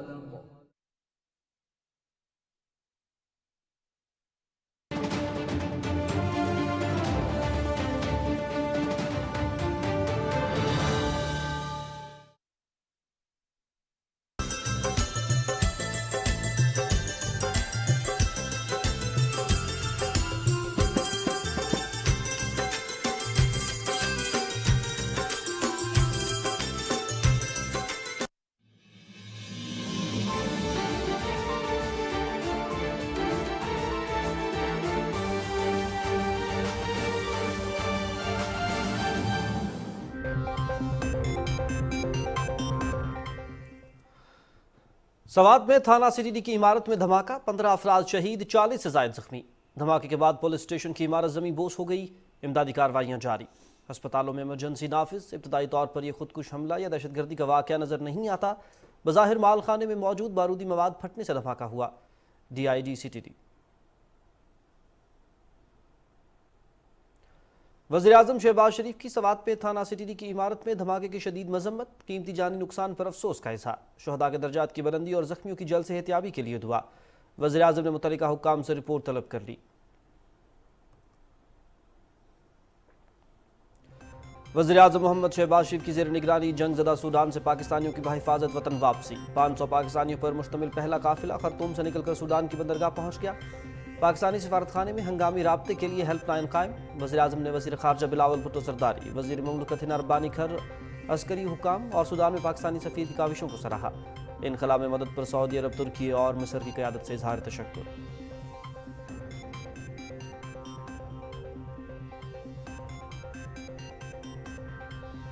इमरानी हुकूमत ने पाकिस्तान को माशी बहरान से दोचार किया। मौजूदा आईनी बहरान भी इमरान खान का दिया हुआ तोहफा है।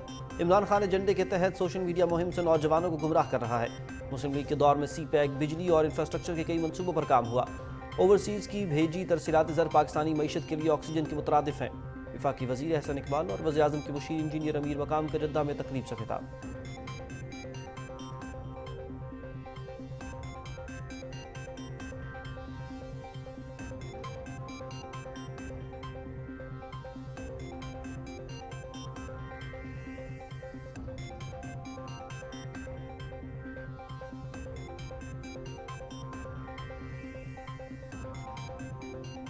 Army chief general Syed Asim Munir चीन के 4 रोज़ा सरकारी दौरे पर हैं। दौरे का मकसद दो तरफा अस्करी ताउन को फरोग देना है। ISPR।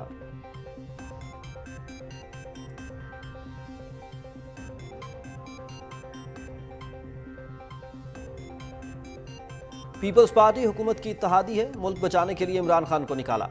आपस में इत्तेहाद और इत्तफाक कायम रखें। आने वाली नस्ल की फलाह और बहबूद के लिए काम करें। साबिक सदर आसिफ अली जरदारी का नवाब शाह में खिताब।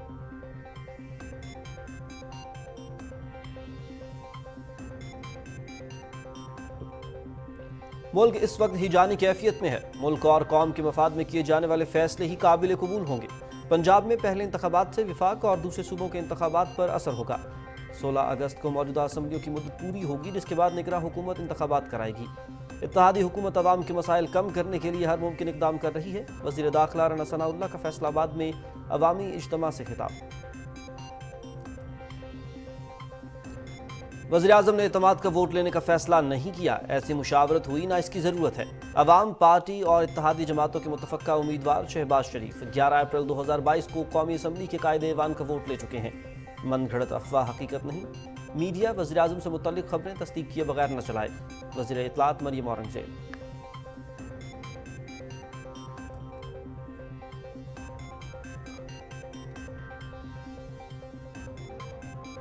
मकबूजा कश्मीर में भारतीय फौज के बढ़ते हुए मजालिम। पूंछ, राजौरी और रियासी के अजला में तलाशी और मुहासरे की कार्रवाइयाँ।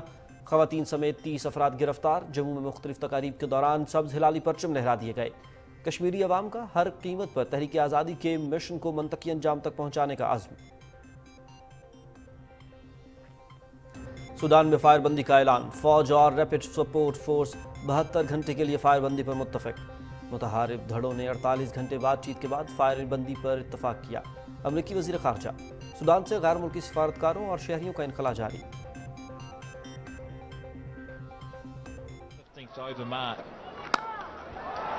That's a good shot Pakistan और न्यूजीलैंड के दरमियान 5 मैचेस की T20 सीरीज 2-2 से बराबर। 5वें T20 मैच में न्यूजीलैंड की 6 विकेटों से कामयाबी। मार्क चैपमैन और जिमी नीशम के दरमियान 121 रन की शराकत। चैपमैन के नॉट आउट 104 रन मैच और सीरीज के बेहतरीन खिलाड़ी करार पाए। सीरीज BTV स्पोर्ट्स HD पर बराह रास्त। दोनों टीमों के दरमियान 5 मैचेस की वनडे सीरीज का आगाज 27 अप्रैल से रावलपिंडी में होगा।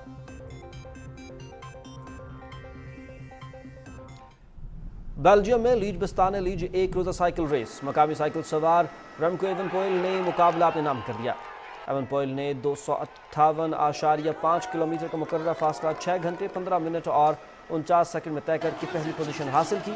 बर्तानिया के थॉमस पिटकॉक 1 मिनट 24 सेकंड के फर्क से दूसरे, जबकि कोलंबिया के सनीता गोसांचीज तीसरे नंबर पर रहे।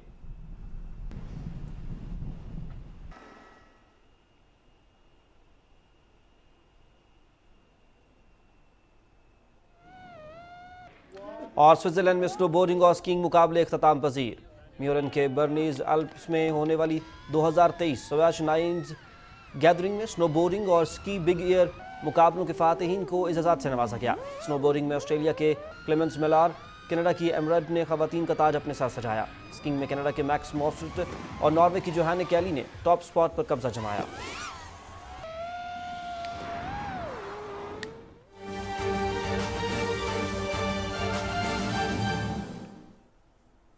अस्सलाम वालेकुम, मैं हूं शाहिद नसीम और आप मुलाहिज़ा कर रहे थे अहम खबरें। फिल वक्त इतना ही।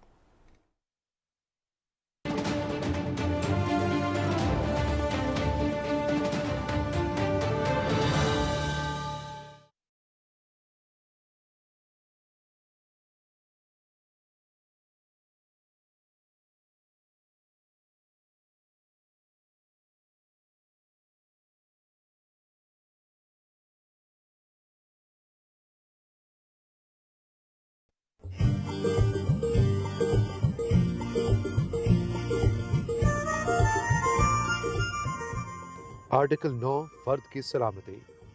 किसी शख्स को जिंदगी या आज़ादी से महरूम नहीं किया जाएगा सिवाय जबकि कानून इसकी इजाज़त दे।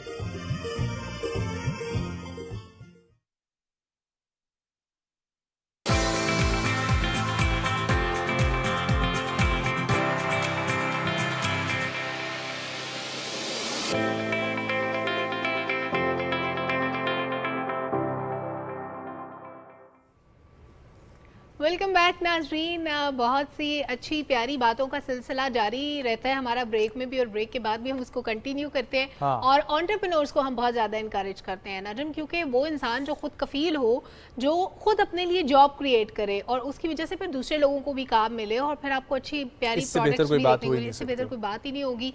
तो ऐसी एक खातून से आपकी मुलाकात करवाएंगे जो आपके लिए बहुत बड़ी मोटिवेशन होंगी, जिन्होंने अपना छोटा सा बिजनेस स्टार्ट किया, उसको एक्सपेंड किया और होम डेकोर की बहुत सी ऐसी चीज़ें खूबसूरत तरीन जो कि हम आपको दिखाएंगे भी आज इस सेगमेंट में बनाती हैं वो खुद। और इसके अलावा जो स्मार्ट फर्नीचर होता है जिसको आप फोल्ड भी कर सकते हैं, कम स्पेस लेता है, उस पर भी वो काम कर रही हैं। और ये काम अभी उनका ऑनलाइन है, तो आप कैसे उनको एक्सेस कर सकते हैं, वो क्या क्या बनाती हैं, ये अगर हम बता देंगे तो क्या सस्पेंस रहेगा। लेकिन एक इम्पॉर्टेंट बात कि वो जो भी बनाती है माहौल दोस्त होता है। माहौल दोस्त होता है और बहुत अच्छी बात होती है कि ऐसी चीज़ें होनी चाहिए। खैर, सलमा ने बता दिया, हमारे साथ गेस्ट मौजूद हैं एंटरप्रेन्योर मोहतरमा हिना अली साहिबा, और उनसे मुलाकात आपकी करवाते हैं और आप लोगों को बताएंगे कि कैसे उनके कॉन्सेप्ट जो हैं वो एक कॉन्सेप्ट से दूसरा कॉन्सेप्ट, और वो सिर्फ अब वो हाथ से बनी हुई चीज़ें एक दो नहीं, उन्होंने मल्टीपल चीज़ें ऐसी बनाई हैं जिसमें वुड का इस्तेमाल भी है और उन्होंने सोप्स भी बनाए हैं। कैसे सब कुछ है उनसे हम लोग जानते हैं। अस्सलाम वालेकुम ma'am, good morning, thank you for coming. कैसी हैं आप? थैंक यू, अल्लाह का शुक्र, ठीक ठाक। So ma'am, by birth artist या बाय लर्न जो है वो आर्टिस्ट है? बाय बर्थ और भी कह सकते हैं और बाय लर्न भी कह सकते हैं। आर्ट तो वैसे बाय बर्थ होते ही है, कुछ ना कुछ, फिर आप उसको पॉलिश करते रहते हैं, पॉलिश करते हैं। जारी बात है, आप जिस इंस्टीट्यूट में जाते हैं वो आपको पॉलिश करता है, फिर डिफरेंट प्लेटफॉर्म अगर आपको मिलते हैं तो वो ऑटोमेटिकली डिफरेंट वर्कशॉप के थ्रू हम लोग अपने आप को इम्प्रूव करते हैं। ठीक है, तो ये कहाँ से आपने बनाने का सिलसिला शुरू किया, कितने बरस पहले?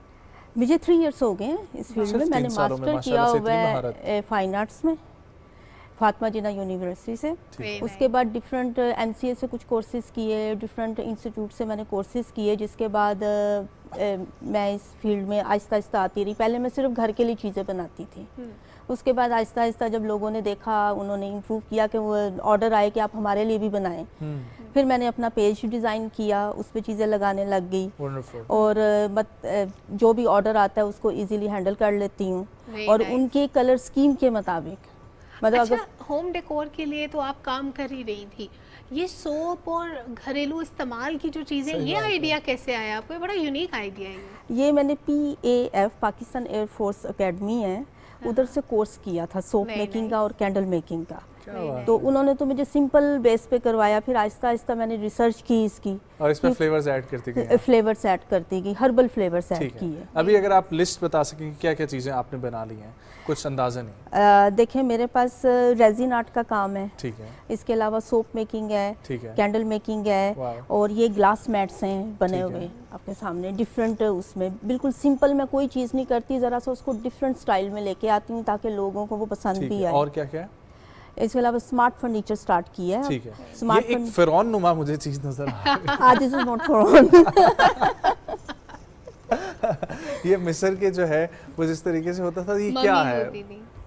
ये जो उनके गार्ड्स होते थे ना, उनका ये एक है। फरोन की तो यू नो वेल कि उनकी दाढ़ी भी थी या वो भी थी, मैंने दाढ़ी इसमें बिल्कुल इंट्रोड्यूस नहीं करवाई। लाइटर नोट मैंने तो फिरौन इसको कह दिया।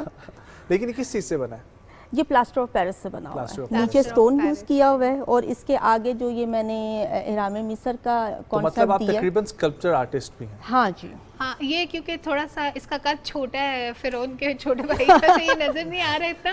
बेचारी जो चीजें फ्रेम में, अगर आप उनको भी थोड़ा एक्सप्लेन करें। ये सिल्वर कलर का एक कोई स्टैचू जैसी चीज है, वुड का क्यूबिज्म ह्यूमन फिगर है, ठीक है। मतलब मेरा काम बेसिकली रियलिज्म से हटके होता है, एब्स्ट्रैक्शन में है, ठीक है, एब्स्ट्रैक्ट आर्ट। और ये मैंने घर में खुद कार्व किया है, मशीनी कार्विंग है ये। Very nice. और इसके अलावा आपके राइट साइड पे एक ये लैम्प शेड है। या बिल्कुल, मैं लैम्प के बारे में पूछूंगी। मैं कहती हूँ एक छोटा सा ब्रेक ले लें, ब्रेक से वापस आते हैं तो मजीद इनके काम के बारे में जानते हैं। हमारे साथ रहिए।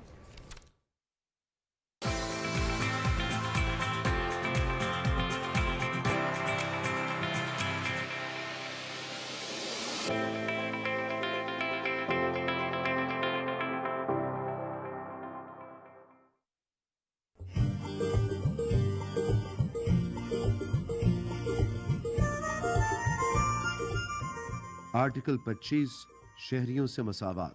तमाम शहरी कानून की नज़र में बराबर हैं और कानूनी तहफ़्फ़ुज़ के मसावी तौर पर हकदार हैं।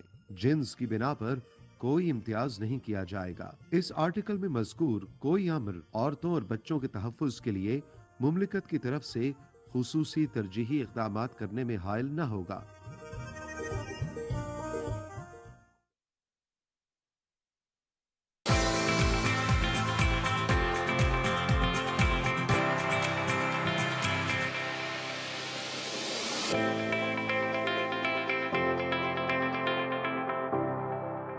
सुबह पाकिस्तान में एक बार फिर से खुश आमदीद। हमारे साथ मौजूद हैं हिना अली साहिबा और उनसे हम लोग जान रहे हैं कि कैसे उन्होंने इतनी महारत से हाथ से बनी हुई चीज़ें बनाई और उनका बिज़नेस कैसा चल रहा है इस वक्त। सो मैम, एनीथिंग आप एक्सप्लेन करना चाहें जो आपके हाथ में है, ये क्या चीज़ है? ये न्यू स्टाइल के ग्लास मैट्स हैं, ठीक है। अभी ये कंप्लीट नहीं हुआ, इस पर अब मैंने वूल का काम किया हुआ है बैक पे, ठीक है। वूल्स की लाइन लगी हुई है, उसके ऊपर फिर हमने रेजिन आर्ट का काम किया है, ठीक है। मतलब इस किस्म के ग्लास मैट्स हैं, ये डैमेज नहीं होते पानी से भी और उस तरह, क्योंकि इसको हमने कवर किया हुआ है। रेजिन आर्ट जस्ट लाइक अ प्लास्टिक होता है, ठीक है, तो रेजिन आर्ट से कवर किया हुआ है ये है। अब अगर रेजिन आर्ट का आप नया इंट्रोड्यूस देखें तो ये एक सिंपल ग्लास का वॉश था, जिसपे मैंने ये जो लीव्स लगाए हैं ये रेजिन आर्ट के लगाए हैं, बना के उनको हाथ से टर्न करने के बाद मैंने इस पे पेस्ट किए हैं। अच्छा, आपके पास जब ऑर्डर्स आते हैं, लेट सपोज कि कोई किसी की शादी है, शादी के लिए डिफरेंट आइटम्स चाहिए, कितना टाइम पहले आपको ऑर्डर प्लेस करना पड़ता है? मैं उनको 15 डेज का टाइम देती हूँ। और क्या आप अकेले सारा काम करती हैं, आपके साथ और लोग भी? मेरे साथ मेरा कारपेंटर है और एक इलेक्ट्रिशियन है, जो ज़्यादा इम्पोर्टेंट हैं, क्योंकि अभी तो हम जस्ट एक होम बेस पे स्टार्ट कर रहे हैं ना। जब आहिस्ता आहिस्ता इसको अब जैसे स्मार्ट फर्नीचर है, जाहिर बात है स्मार्ट फर्नीचर के लिए मुझे थोड़ा सा अपने आप को आगे ले जाना पड़ेगा, कोई आउटलेट खोलनी पड़ेगी, ठीक है। स्मार्ट फर्नीचर में अभी तक आपने क्या क्या किया? स्मार्ट फर्नीचर में मैंने टेबल्स बनाई हैं और अब हमने डबल बेड स्टार्ट किया है, वो डबल बेड इस तरह है कि वो जो आप मार्केट से मिलता है कि इसे ओपन करें और वो करें, वो वाली चीज़ नहीं है। ठीक है, फर्स्ट के नहीं डबल बेड है, इसको कैसे फोल्डिंग का कॉन्सेप्ट है? लेकिन डबल बेड का ये है कि जैसे ये बैक है, ठीक है, आपने जब आपको बेड चाहिए आप उसे ओपन ऊपर से ओपन करेंगी तो वो बेड की शेप में आपके सामने आ जाएगा। वो वॉल के साथ होगा, वॉल के साथ अटैचमेंट है। और जब उसको आप वापस करेंगी तो नीचे आपका अगर आप राइटिंग टेबल चाहते हैं, ये आप पर डिपेंड करता है, तो बच्चों की राइटिंग टेबल हो सकती है। वरना जो इसकी कॉस्ट कितनी आ जाती है, क्योंकि ये बड़ा यूनिक आइडिया यूनिक है, इसकी कॉस्ट तकरीबन 1 लाख तक है। ओके, 1 लाख में बन जाता है, जाता है। और इसमें घर की स्पेस भी ज़ाहिर है कम इस्तेमाल होती है, छोटे घरों के लिए ज़्यादा बेसिकली स्मार्ट फर्नीचर का जो मेन एम है वो यही है, कॉन्सेप्ट यही है कि स्पेस सेविंग। ओके, और नीचे अगर आपने सिटिंग कुछ बनानी है, कोई सोफा बनाना है, तो बच्चे तो नहीं कूद सकते होंगे इसमें? मेरे तो बच्चे इजीली ओपन कर रहे हैं। मैंने घर में एक बच्चों का यूज किया है, उसके बाद इसको इंट्रोड्यूस करवाया है। Very nice. और इसके अलावा किस चीज़ पे काम हो रहा है बेड के अलावा, और क्या आइडियाज हैं? बेड के अलावा हम रेजिन आर्ट्स में भी काम कर रहे हैं कि उसकी टेक्निक्स डिफरेंट स्टाइल्स में लेके आ रहे हैं आगे। ओके, ठीक है। ये जो शीशे की चीज़ें आपने बनाई हुई हैं, दिस वन, हाँ, ये और इसके साथ भी एक जो वो पड़ी है, हाँ जी, हमारे घरों में तो ये सौंफ रखने के लिए इस तरह की चीज़ इस्तेमाल की जाती है। ये उसी यूज़ के लिए है। उसी चीज़ के लिए। ये आपने कैसे बनाई है घर में? ये रेजिन आर्ट है। और इसको मोल्ड करना, इसको सांचे क्या आपके पास है? इसके हमारे पास मोल्ड्स होते हैं, ठीक है। जब आपने उसको शेप, वो तो बिल्कुल स्ट्रेट होता है, जब शेप देनी होती है तो वो आपका आइडिया है कि मैं उसको फिर इसको पिघला के डाला जाता है? पिघला के नहीं, इसका मिक्सचर होता है, ये मेल्ट नहीं होता। ये 3 and 1 की, कभी 4 and 1 की रेशो से जो स्टार्ट होता है। इसकी बड़ी टेक्निक डिफ़िकल्ट है इसकी थोड़ी सी, तो उसकी पूरी मेजरमेंट्स करते हैं। अगर मेजरमेंट ज़रा सी अप एंड डाउन हो जाए तो वो चीज़ सही नहीं रहती। उसके बाद मैं इसको एक दिन रखती हूँ, सेकंड डे निकाल के जो शेप देनी हो शेप दे देती हूँ। अच्छा, आपके पास जो ऑर्डर्स आते हैं वो आपके जानने वालों के आते हैं या ऑनलाइन भी लोग आपको एक्सेस करते हैं? देखिए, स्टार्ट तो जानने वालों से हुआ था काम, जो जारी बात है, एक जो भी एक होम बेस पे हम बिजनेस करते हैं जानने वाले ही करते हैं। लेकिन उसके बाद आउटसाइडर्स का भी आने, मतलब उन्होंने किसी को बताया, किसी अपने आगे बताया, इधर उधर बताया, तो फिर उनके भी ऑर्डर्स। अभी आप ऑनलाइन कर रही हैं? अभी मैं ऑनलाइन काम कर रही हूँ। किस नाम से है ये? Magic world. मैजिक वर्ल्ड के नाम से ये तमाम प्लेटफॉर्म्स पे मौजूद है? हाँ जी, ठीक है। आपको ऑर्डर जो देते हैं उसके बाद इसकी एक्सपेक्टेड डिलीवरी कितनी है? 5 से 7 दिन? देखिए, मेरे ख्याल से प्रोडक्ट बेस पे होता है। कुछ प्रोडक्ट ज़्यादा, जैसे ये लैंप्स हैं, इसमें मुझे 15 डेज लगेंगे। 15 डेज। और इसके अंदर किस मटेरियल का इस्तेमाल है? ये नीचे मैंने वुडन यूज़ की हुई है, कटिंग करवा के, प्योर वुड है, कोई उस तरह नहीं है। ऊपर ये स्टील रॉड है, स्टील रॉड के बाद ये हमने शेड किया लैंप। Very nice. तो जब ये थोड़ा सा फिर आइडिया होता है, फिर बाज़ दफ़ा लोग कहते हैं कि हमारा ड्राइंग रूम का ये कॉन्सेप्ट आप इस कॉन्सेप्ट से बनाएं, तो थोड़ा मुझे लैंप शेड्स में 15 डेज लगते हैं। और कलर थीम भी लोग आपको कलर थीम के मुताबिक अरेंज करवाते हैं। और कैसा लग रहा है आपको बीइंग एंटरप्रेन्योर एक मार्केट के अंदर कम्पीट करते हुए? नहीं, बहुत अच्छा लग रहा है, लोग बहुत अप्रिशिएट करते हैं। और आपकी तरह का काम और भी कोई कर रहा है शहर में या आपके जानने वालों में? हाँ जी, मेरे जानने वालों में काम कर रहे हैं बहुत से लोग हैं जी। तो 1-2 लेडीज़ ने तो मुझे देखने के बाद ना अपना वो आर्ट निकालने की कोशिश की है कि अब हम भी स्टार्ट करते हैं। कोई क्लासेस भी लेते हैं आपसे? सीखते क्लासेस भी हैं। वाह, वंडरफुल। नेबर्स हैं जो मेरे साथ मेरी क्लासेस अटेंड कर रही हैं। ये एक जो गोल्ड टाइप जो आपने जो रखी है अपनी कॉन्सेप्ट, इसी के साथ, हाँ, ये क्या है? ये नैपकिन होल्डर है। Very nice. ये प्लास्टर ऑफ पेरिस का बना हुआ है मोल्ड के अंदर। और फिर उसके बाद इसको पेंट करके मैंने सिंपली ऊपर बॉन्ड। अब जरा अगर हम जल्दी जल्दी आपसे कुछ चीज़ों के प्राइसेस आप बता दें, ठीक है, ताकि एक कॉन्सेप्ट मिल जाए कि आप कितनी महंगी है, आपका काम कितना महंगा है। So starting from lamps. आप इसकी प्राइस पूछ रहे हैं? हाँ, एक कॉन्सेप्ट आप दे दें। देखिए, इसकी ये डबल है, ठीक है, 8000 है। ठीक है, ठीक है। मतलब 2 लैंप्स, 2 लैंप्स हैंडमेड। जी, ठीक है। आगे ये है, ये मैंने 2000 का रखा हुआ है, जो भी मैनेजेबल है। ये क्यूबिज्म वुडन में है, इस पे मेरा बहुत टाइम लगा, मैं अपने टाइम के लिहाज से प्राइसेस का वो करती हूँ। ये 5000 के पीस है, ठीक है। इसी तरह ये 2500। और ये सोप्स हैं, छोटे छोटे सोप्स, बेसिकली जो ज़रा सा वैल्यूएबल सोप है जिसमें हर्बल मैंने ज़्यादा यूज़ किया हुआ है, वो 200 का है, और नॉर्मल जो है वो 150 के हैं। Well, thank you so much Hina साहिबा, बहुत अच्छा लगा मुलाकात करके आपसे, and wish you best of luck आपके इस सारे कॉन्सेप्ट के लिए, और ये बढ़ता जाए, चलता जाए, और इसी तरीके से नए नए एंटरप्रेन्योर्स आते जाएं जो आर्ट और आर्टिस्ट से जो है मोहब्बत करते हों, और ऐसे ही पाकिस्तान बढ़ता जाए। ब्रेक शामिल करेंगे, वापस आएंगे, कंटिन्यू करेंगे हमारे साथ रहें।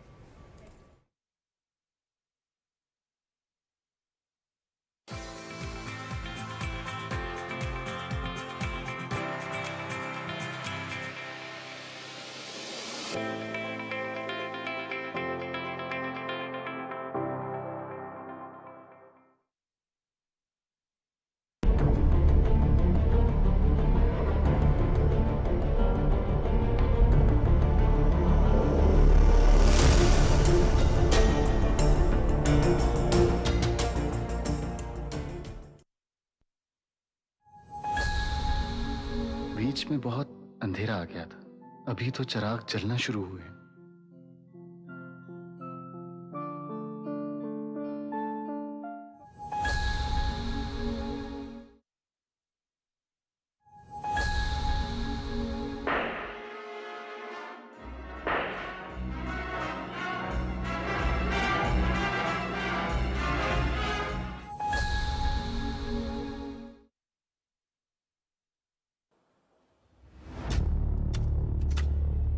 तेजी से बदलती हुई खबर की दुनिया में सही और मुसद्दिक़ा इत्तला की जुस्तजू और हुसूल फिक्र व तहकीक और तदब्बुर के बगैर मुमकिन है। पस मंज़र के पर्दों में कोई इत्तला हतमी नहीं, सियाक़ व सबाक़ को समझे बगैर कोई तज्ज़िया मुकम्मल नहीं। तहकीक से सच की निशानदही एक पेशावराना जिम्मेदारी है, क्योंकि सच नाकाबिल तरदीद है, हर आने वाली खबर नहीं।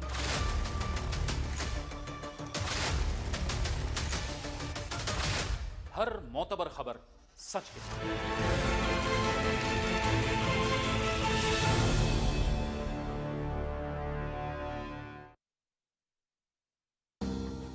क्या आप जानते हैं कि आपकी गाड़ी की हाइलाइट्स या HID लाइट्स दूसरे मुसाफिरों के लिए दौरान ड्राइविंग तकलीफ का सबब बन सकती हैं?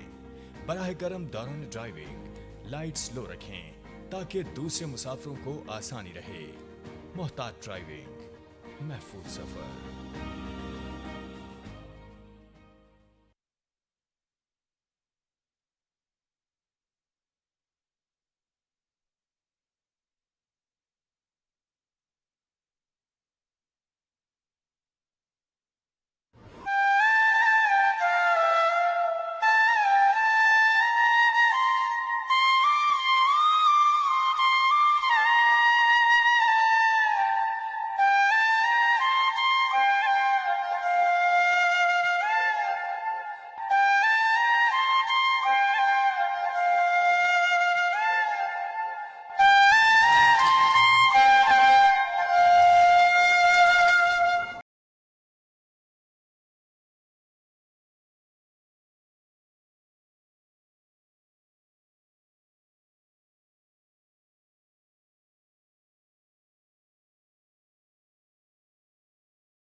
आर्टिकल 15 नकलो हरकत की आज़ादी। हर शहरी को पाकिस्तान में रहने और मफाद आमा के पेश नज़र कानून के जरिए आयद करदा किसी माकूल पाबंदी के ताबे पाकिस्तान में दाखिल होने और इसके हर हिस्से में आज़ादाना नकलो हरकत करने और इसके किसी हिस्से में सुकूनत इख्तियार करने और आबाद होने का हक होगा।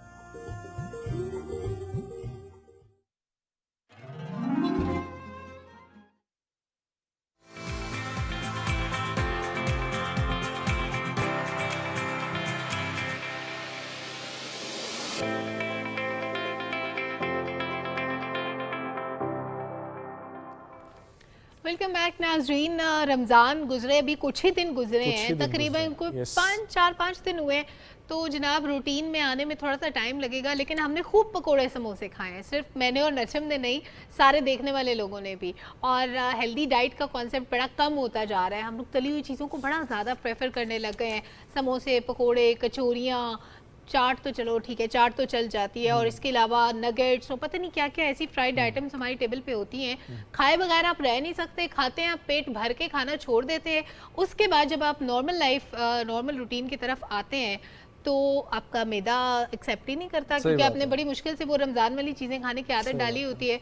तो उसके बाद आपने करना क्या है, ये एक बहुत इंपॉर्टेंट सवाल है कि अब रमज़ान गुजरने के बाद क्या खाएं, क्या खाना है, क्या नहीं खाना। आपको अपना मैदा भी ठीक रखना है, अपनी सेहत भी अच्छी रखनी है, आपका पेट ना निकल आए, आपका वेट ना बढ़ जाए। ये सारी चीज़ों का ख्याल रखने के लिए आखिर क्या किया जाए, बिल्कुल इसका इंतजाम आज हमने किया आपको। और हमारे साथ मौजूद हैं क्लिनिकल डाइटिशियन हैं, न्यूट्रिशनिस्ट हैं मोहतरमा डॉक्टर सारा मुस्तफ़ा। अस्सलाम वालेकुम डॉक्टर साहिबा। वालेकुम अस्सलाम। Thank you for coming. कैसी हैं आप? Thank you so much. ठीक है, अल्हम्दुलिल्लाह। ओके। सो जिस तरीके से उन्होंने मेंशन किया कि आप जो है समोसे पकौड़े सब कुछ खाते हैं, मैं बताना चाहता हूँ कि एक आम इंसान, बल्कि मैं पूछना चाहता हूँ कि एक आम इंसान जो है वो कैसे खा सकता है इतना सब कुछ अपनी डाइट को मेंटेन रखते हुए, क्योंकि मेरी जो ईद के पहले दिन की रूटीन थी वो मैं शेयर करना चाहूँगा।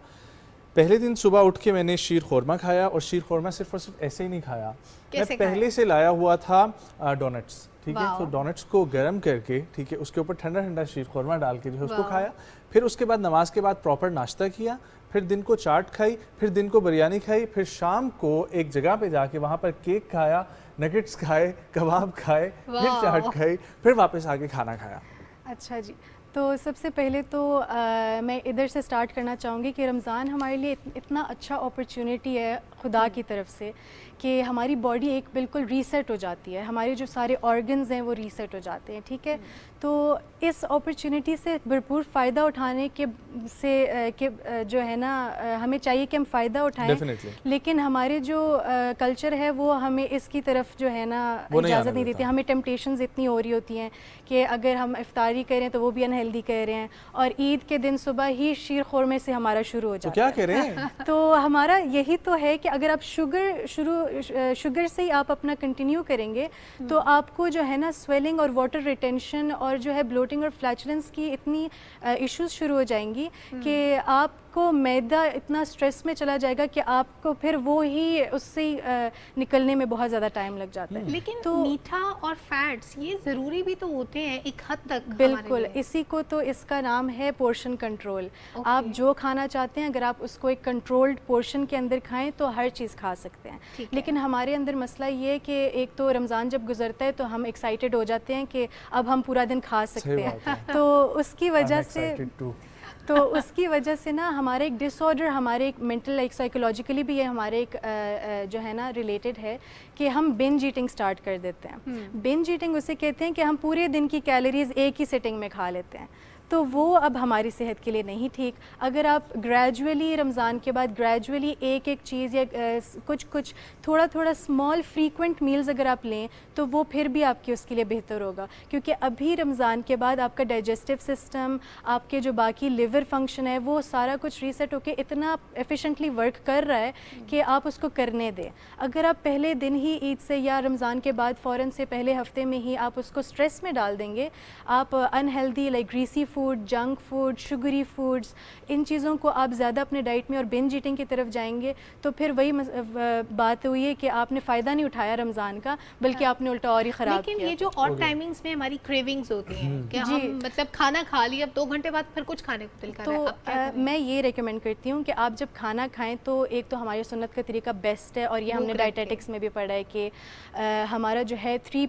पार्ट्स होते हैं स्टमक के। एक आप पार्ट खाने के लिए रखें, एक पानी के लिए रखें, और एक हवा जो आप ब्रीदिंग। लेकिन हम तीनों में ही खाना भर लेते हैं ना ताकि देर तक चले, भूख न लगे। तो अगर आप सिर्फ 1/3 ऑफ द स्टमक को फिल करें खाने से, तो बेशक अगर आपको घंटे 1.5 घंटे बाद फिर भी भूख लग रही है तो फिर आप अलाउ कर सकते हैं खुद को खाने के लिए। तो then you can have your cravings and fulfil your cravings, because you have not taken as much calories in the first मील।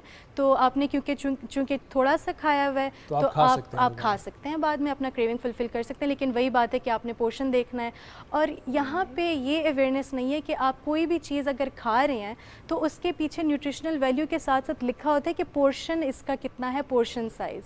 जो भी आप अगर मार्केट से प्रोसेस चीज़ें खा रहे हैं या रेडी टू ईट खा रहे हैं तो उसके पीछे मेंशन्ड होता है बाकायदा कि इसका पोर्शन साइज़ खाने का कितना है। ठीक है। तो अगर आप उस हिसाब से भी स्नैक्स भी बेशक लें, चॉकलेट्स लें, क्रिस्प्स लें, जो मर्जी लें, मैं इस चीज़ से मना नहीं करती, मैं I am not a typical dietitian, तो बेशक खाएं, लेकिन आप अगर उसको पोर्शन में, अगर उसको ग्राम्स में बिल्कुल उस तरह से कैलकुलेट करके तो वे करके उसको खाएं तो it's never going to hurt anyone. ठीक है। अच्छा, एक अगर शख्स है जिसकी रूटीन बहुत फिट है, उसने स्टार्ट लिया अपनी जर्नी का जिम की या फिटनेस की जर्नी का 20 से, उसकी तो समझ आती है वो मैच कर लेगा, अपने जो है गोल सेट कर लेगा। लेकिन अगर किसी ने 40 या 40 अबव एज से स्टार्ट किया है, प्रॉपरली जिम जाना है और वर्कआउट की रूटीन, वर्कआउट भी एक्सेसिव वर्कआउट, सो उसकी रूटीन क्या होनी चाहिए डाइट से रिलेटेड? ये हमारे पास एक स्पेशल क्वेश्चन आया जी। सबसे पहली चीज़ ये है कि वो सबसे ज़्यादा एंटीऑक्सीडेंट्स जो हैं वो अपनी डाइट के अंदर जो है ना एक रूटीन बना ले के एंटीऑक्सीडेंट्स लें। अगर तो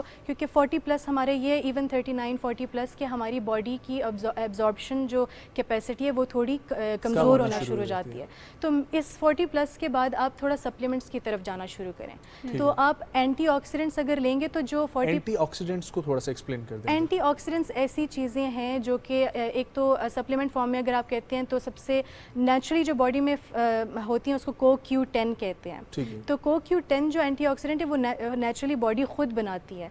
वो आपके मसल डैमेज को प्रिवेंट करती है। जब आप एक्सेसिव फिटनेस की तरफ होते हैं तो क्यों बनाती है? लाइक आप कुछ तो इनटेक करते होंगे ना जिसकी वजह से बनती है। वो बॉडी इसलिए बनाती है क्योंकि वो एक स्ट्रेस का रिस्पॉन्स होता है। क्योंकि जब आप रेजिस्टेंस एक्सरसाइज कर रहे होते हैं तो आपकी बहुत ज़्यादा ऑक्सीडेटिव स्ट्रेस पैदा होती है बॉडी में, जो कि आपके मसल्स को डीजेनरेट करने का खतरा होता है। तो एंटीऑक्सीडेंट्स उसको जो है ना उल्टा जी। लेकिन आम अल्फाज में एक 40 साल से ऊपर के बंदे को क्या क्या चीज़ें खानी चाहिए? पहले डाइटिशियन के पास जाना चाहिए। पहले जी मैं कहूँगी कि ज़्यादा से ज़्यादा आप ग्रेप्स और लेमन टी, ठीक है, एंटीऑक्सीडेंट्स रिच इसमें है, बेरीज़ में बहुत ज़्यादा हैं। और उसके बाद आप जो है ना ऐसी चीज़ों की तरफ जाएं जो कि प्रोटीन रिच हों, लेकिन उनके साथ साथ उसमें जिंक और जो है जिंक के साथ साथ L-आर्जिनिन, ये भी एक प्रोटीन अमाइनो एसिड कहते हैं इसको, अगर ये भी ऐड हो जाए ना तो आपका जो मसल है वो ना सिर्फ बिल्ड या फिट होगा बल्कि आपकी डीजेनरेशन नहीं होगी मसल। अच्छा, डिहाइड्रेशन बहुत ज़्यादा हो जाती है ड्यूरिंग रमज़ान, उसके ओवरकम के लिए क्या क्या होना चाहिए? डिहाइड्रेशन, अब वही बात है कि रमज़ान के बाद सबसे ज़्यादा इशू ही डिहाइड्रेशन का होता है। और डिहाइड्रेशन को हमें जो है ना उसको बॉडी को रिप्लेनिश करने के लिए हमें ये चाहिए कि हम अपने फ्लूइड्स को, वो एक कहावत है इंग्लिश में कहते हैं कि eat your water, eat your water, ठीक है। तो ईट योर वाटर ऐसे होता है कि आप अपने फ्रूट्स जो कि वाटर रिच फ्रूट्स हैं, तो अगर आप वो खाते हैं तो it's like you are taking fluids but you are eating it. लेकिन बहुत से डाइटिशियंस ये भी कहते हैं कि पानी की रिप्लेसमेंट कोई चीज़ नहीं है। पानी का मतलब पानी, आपकी चाय, आपके बाकी जो ड्रिंक्स हैं वो सब उसके अलावा है। नहीं, बिल्कुल ऐसा नहीं है।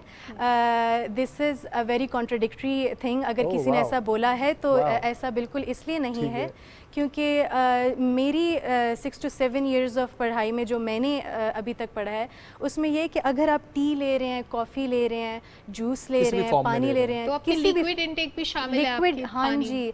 तो अगर आप सारी चीज़ों को इकट्ठी करके 1 लीटर में आप उसको काउंट कर लेते हैं ना, अगर जिस तरह आप कहते हैं कि 2 लीटर्स एटलीस्ट दिन में पीना चाहिए, तो अगर आपने कॉफ़ी 250 ml ले लिया है, ड्रिंक 300 ml ले लिया है, पानी आपने 450 ml ले लिया है, उसको सारा कैलकुलेट करें, 2 लीटर बन रहे हैं तो बस वेल एंड गुड। अच्छा, आपने भी पोर्शन के बारे में बताया कि कोई भी चीज़ लेते हैं उसके ऊपर पोर्शन साइज लिखा होता है। बिल्कुल। हमारे लिए कितना पोर्शन साइज रिक्वायर्ड है वो हम कैसे जज करेंगे? अच्छा, डाइटेटिक्स में ये है कि आपका जो है पूरे दिन का जो है ना, हमने एक परसेंटेज बनाई हुई है 100% जो आपके पूरे दिन का खाना होता है, उसमें 45 से, ये मैं एक हेल्दी इंडिविजुअल के लिए बता रही हूँ, 45 से 65% जो आपका डाइट है वो कार्बोहाइड्रेट्स से आना चाहिए।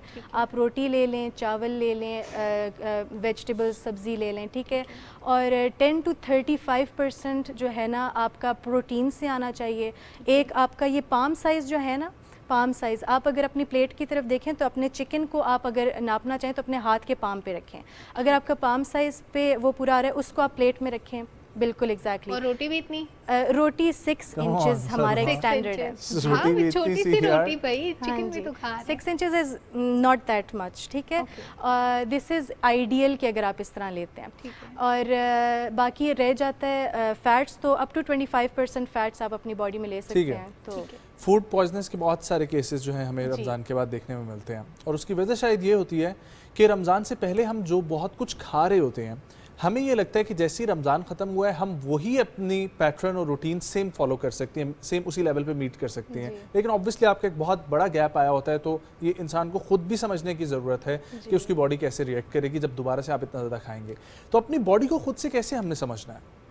अपनी बॉडी को देखें, सबसे पहले बात तो ये है कि मैदा जो है हमारा दूसरा दिमाग है, ठीक है। मैदा हमारा दूसरा दिमाग इस तरह है कि आप जो भी खाते हैं ना तो आपको यहाँ पे फील होता है कि अगर मैंने दाल खाई है रात को तो मुझे यहाँ पे सर पे, लोग वो बुजुर्ग कहते हैं हमारे सर में गैस चढ़ गई है, ठीक है। तो वो आपके यहाँ का ताल्लुक यहाँ से है, ठीक है। तो आपको खुद ये एक अल्लाह की तरफ से कॉन्शियसनेस एक इंसान के अंदर खुद होती है कि वो हमारा तो ये वाला दिमाग ज़्यादा काम करता है, ये वाला कम यही टेम्पटेशंस। तो अगर किसी ने अपने टेम्पटेशंस को जो है ना कॉन्कर कर लिए तो वो तो फिर बहुत ही सुपीरियर हो गया। तो दैट्स ठीक है। चीट डेज होने चाहिए, चीट डेज ज़रूर होने चाहिए, क्योंकि स्ट्रिक्ट डाइट पे मैं बिलीव नहीं करती। वेरी लो कैलोरिक डाइट पे जब लोग जाते हैं तो उसमें चीट वीक भी होना चाहिए। चीट वीक नहीं होना चाहिए चीट डे ज़रूर होना चाहिए, और वो भी तब आप अपने आप को रिवॉर्ड कर सकते हैं जब आपने, भी हो सकते हैं वैसे। I don't believe in cheating hours because you've set your routine to such a एक प्रॉपर तरीके से कि आप उसको डिस्टर्ब करेंगे तो वही बात है कि आप फिर रोज़ कहेंगे कि चलो आज ये खा लेते हैं। अब गर्मियाँ बहुत ज़्यादा शुरू होने वाली हैं, वरना अभी तक तो बहुत अच्छा मौसम चल रहा था, तो उसकी कुछ गर्मियों के हवाले से आप टिप्स शेयर करना चाहें डाइट से रिलेटेड? जी, गर्मी हमारे इस्लामाबाद में तो ऐसा मौसम है, इवन पाकिस्तान में भी, कि हमारा धूप बहुत ज़्यादा तेज़ होती है, तो उसका ज़्यादा रिस्क हमारा ये होता है कि हीट स्ट्रोक्स उसका, और ये सबसे ज़्यादा इसके पीछे वजह ये कि डिहाइड्रेशन होती है। लोग पूरा दिन जब काम पे चले जाते हैं तो उनको ये ख्याल नहीं होता कि हमने कुछ पिया है कि नहीं पिया। पानी की तरफ इतना हमारा फ्लूइड्स पे ध्यान नहीं होता जितना हमारे खाने के ऊपर होता है। हाँ, ठीक है, तो अगर आप खाने की जगह अपने फ्लूइड्स को ज़्यादा, मैं तो ये लोगों को सजेस्ट करती हूँ कि अपने साथ ना 24 घंटे एक बॉटल रखा करें, बिल्कुल उसमें कुछ भी रखा करें, उसमें रख लें बेशक, उसके अंदर पुदीने के पत्ते, नींबू डाल के वो डिटॉक्स वाटर रख लें, बिल्कुल रख लें।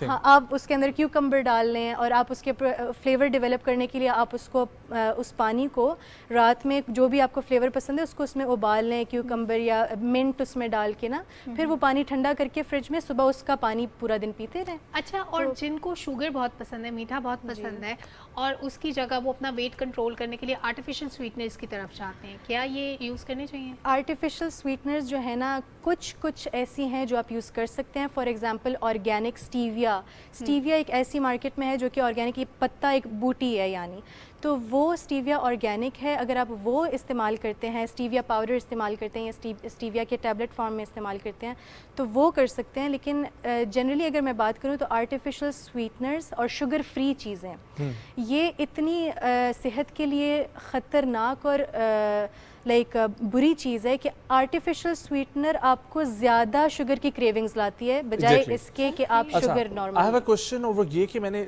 रिसेंट पास्ट में भी कुछ प्रोग्राम्स किए थे जिससे रिलेट किया गया था हमारी हेल्थ को, हमारी मेंटल हेल्थ से हमारी डाइट को। सो मेंटल हेल्थ और डाइट का आपस में क्या रिलेशन है, ख़ासतौर पे डिप्रेशन के मरीजों को क्या करना चाहिए अपनी डाइट में? ये आजकल पहले तो हमारा सबसे पहले दुनिया में ना सबसे ज़्यादा परसेंटेज हमारे यूएस और इन एरियाज में थी। जी, इस तरह थी। अब पाकिस्तान के अंदर इतना ज़्यादा डिप्रेशन आ चुका है, and specially it's alarming to see कि ज़्यादातर जो है ना, जो ग्रुप ऑफ पीपल जो कि they are suffering from depression are youngsters, ठीक है, तो उनके ऊपर इतना प्रेशर है। तो डाइट से ये है कि that is due to high intake of processed meat, जिस तरह हम बर्गर्स खा रहे हैं, जंक फूड खा रहे हैं, प्रोसेस्ड रेड मीट, और बिल्कुल very low intake of vegetables and fruits. आजकल के नौजवान घर में कहाँ खाना खाते हैं। लेकिन वेजिटेबल्स में एक प्रॉब्लम ये भी आती है कि सीजनल वेजिटेबल जो भी होती हैं, करेले, कद्दू, बैंगन, ये आप कितना खा सकते हैं? तो इसका कोई अल्टरनेट अगर हम फ्रीज हुए हुए नहीं एग्जैक्टली। हाँ जी, सब्ज़ी जब हम कहते हैं कि आप वेजिटेबल्स लें तो जिनको सब्जियां नहीं पसंद, हम ज़रूरी ये नहीं कहते कि आप यही सब्ज़ी पका के खाएं। हमारा ये होता है कि आप रॉ वेजिटेबल्स, यानी आपके पास रेडिश है, आपके पास यानी मूली और बीटरूट, बीटरूट को उर्दू में क्या कहते हैं आप मुझे बताएं? चिकंदर एग्जैक्टली। तो नहीं बनती नहीं है, लेकिन वो वैसे खाई जाती है, वो कच्ची बहुत। तो अगर आप इस तरह के रॉ वेजिटेबल्स जो आप रॉ खा सकते हैं, और ग्रीन लीफी वेजिटेबल्स यानी ब्रोकली वगैरह, इसको आप एक अच्छा सा बोल बना के बहुत यमी सा ड्रेसिंग, हाँ जी, तो आप वेजिटेबल सैलेड के तौर पे ले लें, and it's also fulfilling, full of fibre, full of nutrients, तो दैट्स बेटर। सही बात है, वरना तो आप जो है वो नहीं कर सकते। Well, thank you so much doctor साहिबा फॉर कमिंग, बहुत अच्छा लगा बात करके आपसे। इसको आगे भी हम लोग बढ़ाते हैं क्योंकि अभी तो कोलेस्ट्रॉल से रिलेटेड भी प्रॉब्लम्स थी, शुगर से रिलेटेड भी प्रॉब्लम्स हैं और भी बहुत सारे इश्यूज़ हैं। Well, thank you so much for coming. एक ब्रेक से वापस आएंगे, कंटिन्यू करेंगे और माओं के मसलों के ऊपर हम लोग बात करेंगे जो बच्चों के साथ में दरपेश होती हैं। और ईद पे रिसेंटली बड़ी माओं ने बच्चों को अपने समझाया होगा कि वहाँ पर जाके ये हरकत नहीं करनी, लेकिन चीज़ें नहीं छेड़नी, शरारतें नहीं करनी। हम तरबियत के ऊपर बात करेंगे। एक ब्रेक हमारे साथ रहें।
बिजली बचाना भी बिजली बनाने से कम नहीं है।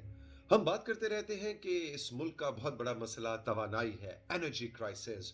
बिजली की हमें जरूरत है ताकि इंडस्ट्री चले, घर चले, दफ्तर चले, हम सुकून से जिंदगी गुजार सकें। लेकिन हम कम ही सोचते हैं कि बिजली बनाने की जिम्मेदारी के साथ साथ बिजली बचाने में हम छोटा सा कंट्रीब्यूट कर सकते हैं। एक एक यूनिट, एक एक वॉट अगर हम बचाएं तो ये बिजली बनाने से कम नहीं है।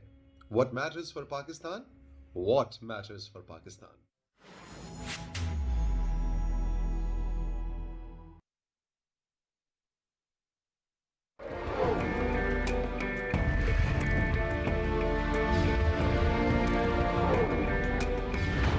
पाकिस्तान की दास्तान, इसके लिए की गई जद्दोजहद और इसका हुसूल रहती दुनिया तक इंसानों के लिए रहनुमा रहेगी कि किस तरह अजीम मुश्किलात से नबुर्द आसमां हुआ जाता है।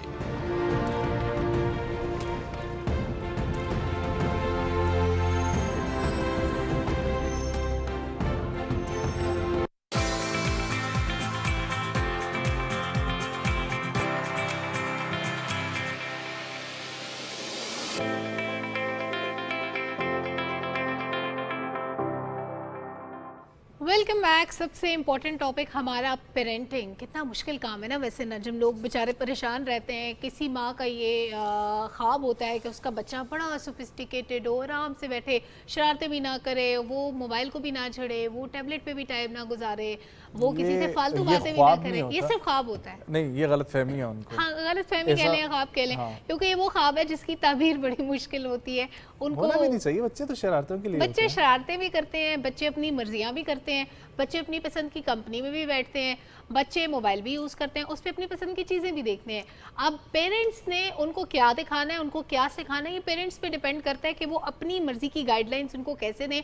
उसके लिए कुछ टिप्स हम ऑफ कोर्स शेयर करते रहते हैं और उसके लिए हम एक्सपर्ट्स को बुलाते हैं। एक अच्छी प्यारी सी एक्सपर्ट हमारे साथ आज मौजूद हैं, वो बताएंगे कि आप अपने बच्चों को कैसे ठीक करें। यस, कैसे ठीक करें। और ख़ास तौर पर बच्चों के आपस में सिबलिंग्स राइवलरी जो होती है वो भी बहुत ज़्यादा देखने में आती है और हर एज लेवल पर आपको देखने को मिलती है। और सिबलिंग्स के आपस में दरमियान में ना भी हो तो जॉइंट स्ट्रक्चर में एक कज़न की दूसरे कज़न के साथ भी ऐसी प्रॉब्लम्स क्रिएट होती हैं। बहन भाइयों में ज़्यादा ही होती हैं। हाँ, बहन भाइयों में भी ज़्यादा होती हैं, लेकिन कज़न जो छोटे छोटे होते हैं उनकी आपस में बहुत सारी एक छोटी छोटी गाड़ियों के पीछे होती है। मैं आजकल ये देख रहा हूँ ना अपने इर्द गिर्द, इसलिए सो हमारे साथ मौजूद हैं इन्फ्लुएंसर भी हैं, ब्लॉगर भी हैं और पेरेंटिंग के हवाले से बहुत सारा काम कर रही हैं मोहतरमा इरम रहमान साहब। अस्सलाम वालेकुम, good morning. Good morning, how are you guys?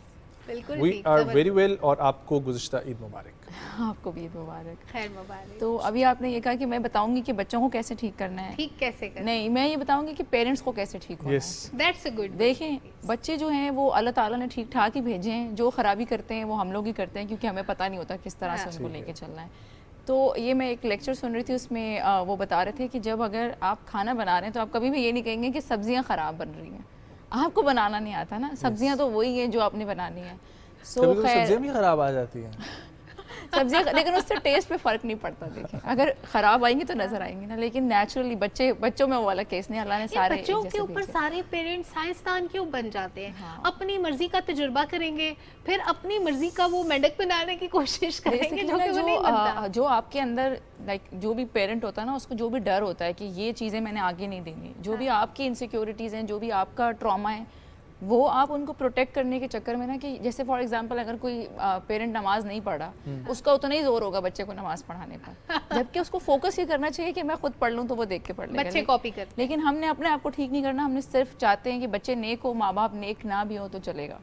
तो ये वाली हमारी प्रैक्टिस है। अभी सिबलिंग्स राइवलरी के हवाले से आपने बात की, तो देखें एक जो लोगों का फोकस ये होता है कि जो न्यू बॉर्न बेबी आ रहा है, सब उस पर अटेंशन दे रहे होते हैं, उस पर माँ की भी अटेंशन उधर है, जो नानी आई हुई हैं वो भी उसको देख रही हैं, जो दादी हैं उनको भी उसी की फिक्र है। तो जो एक बच्चा होता है ना, उसका सब कुछ एक तरह से ना शेक हो जाता है जब एक न्यू बॉर्न बच्चा घर में आता है, उसकी तरफ अटेंशन कम जाती है जो बड़ा बच्चा है।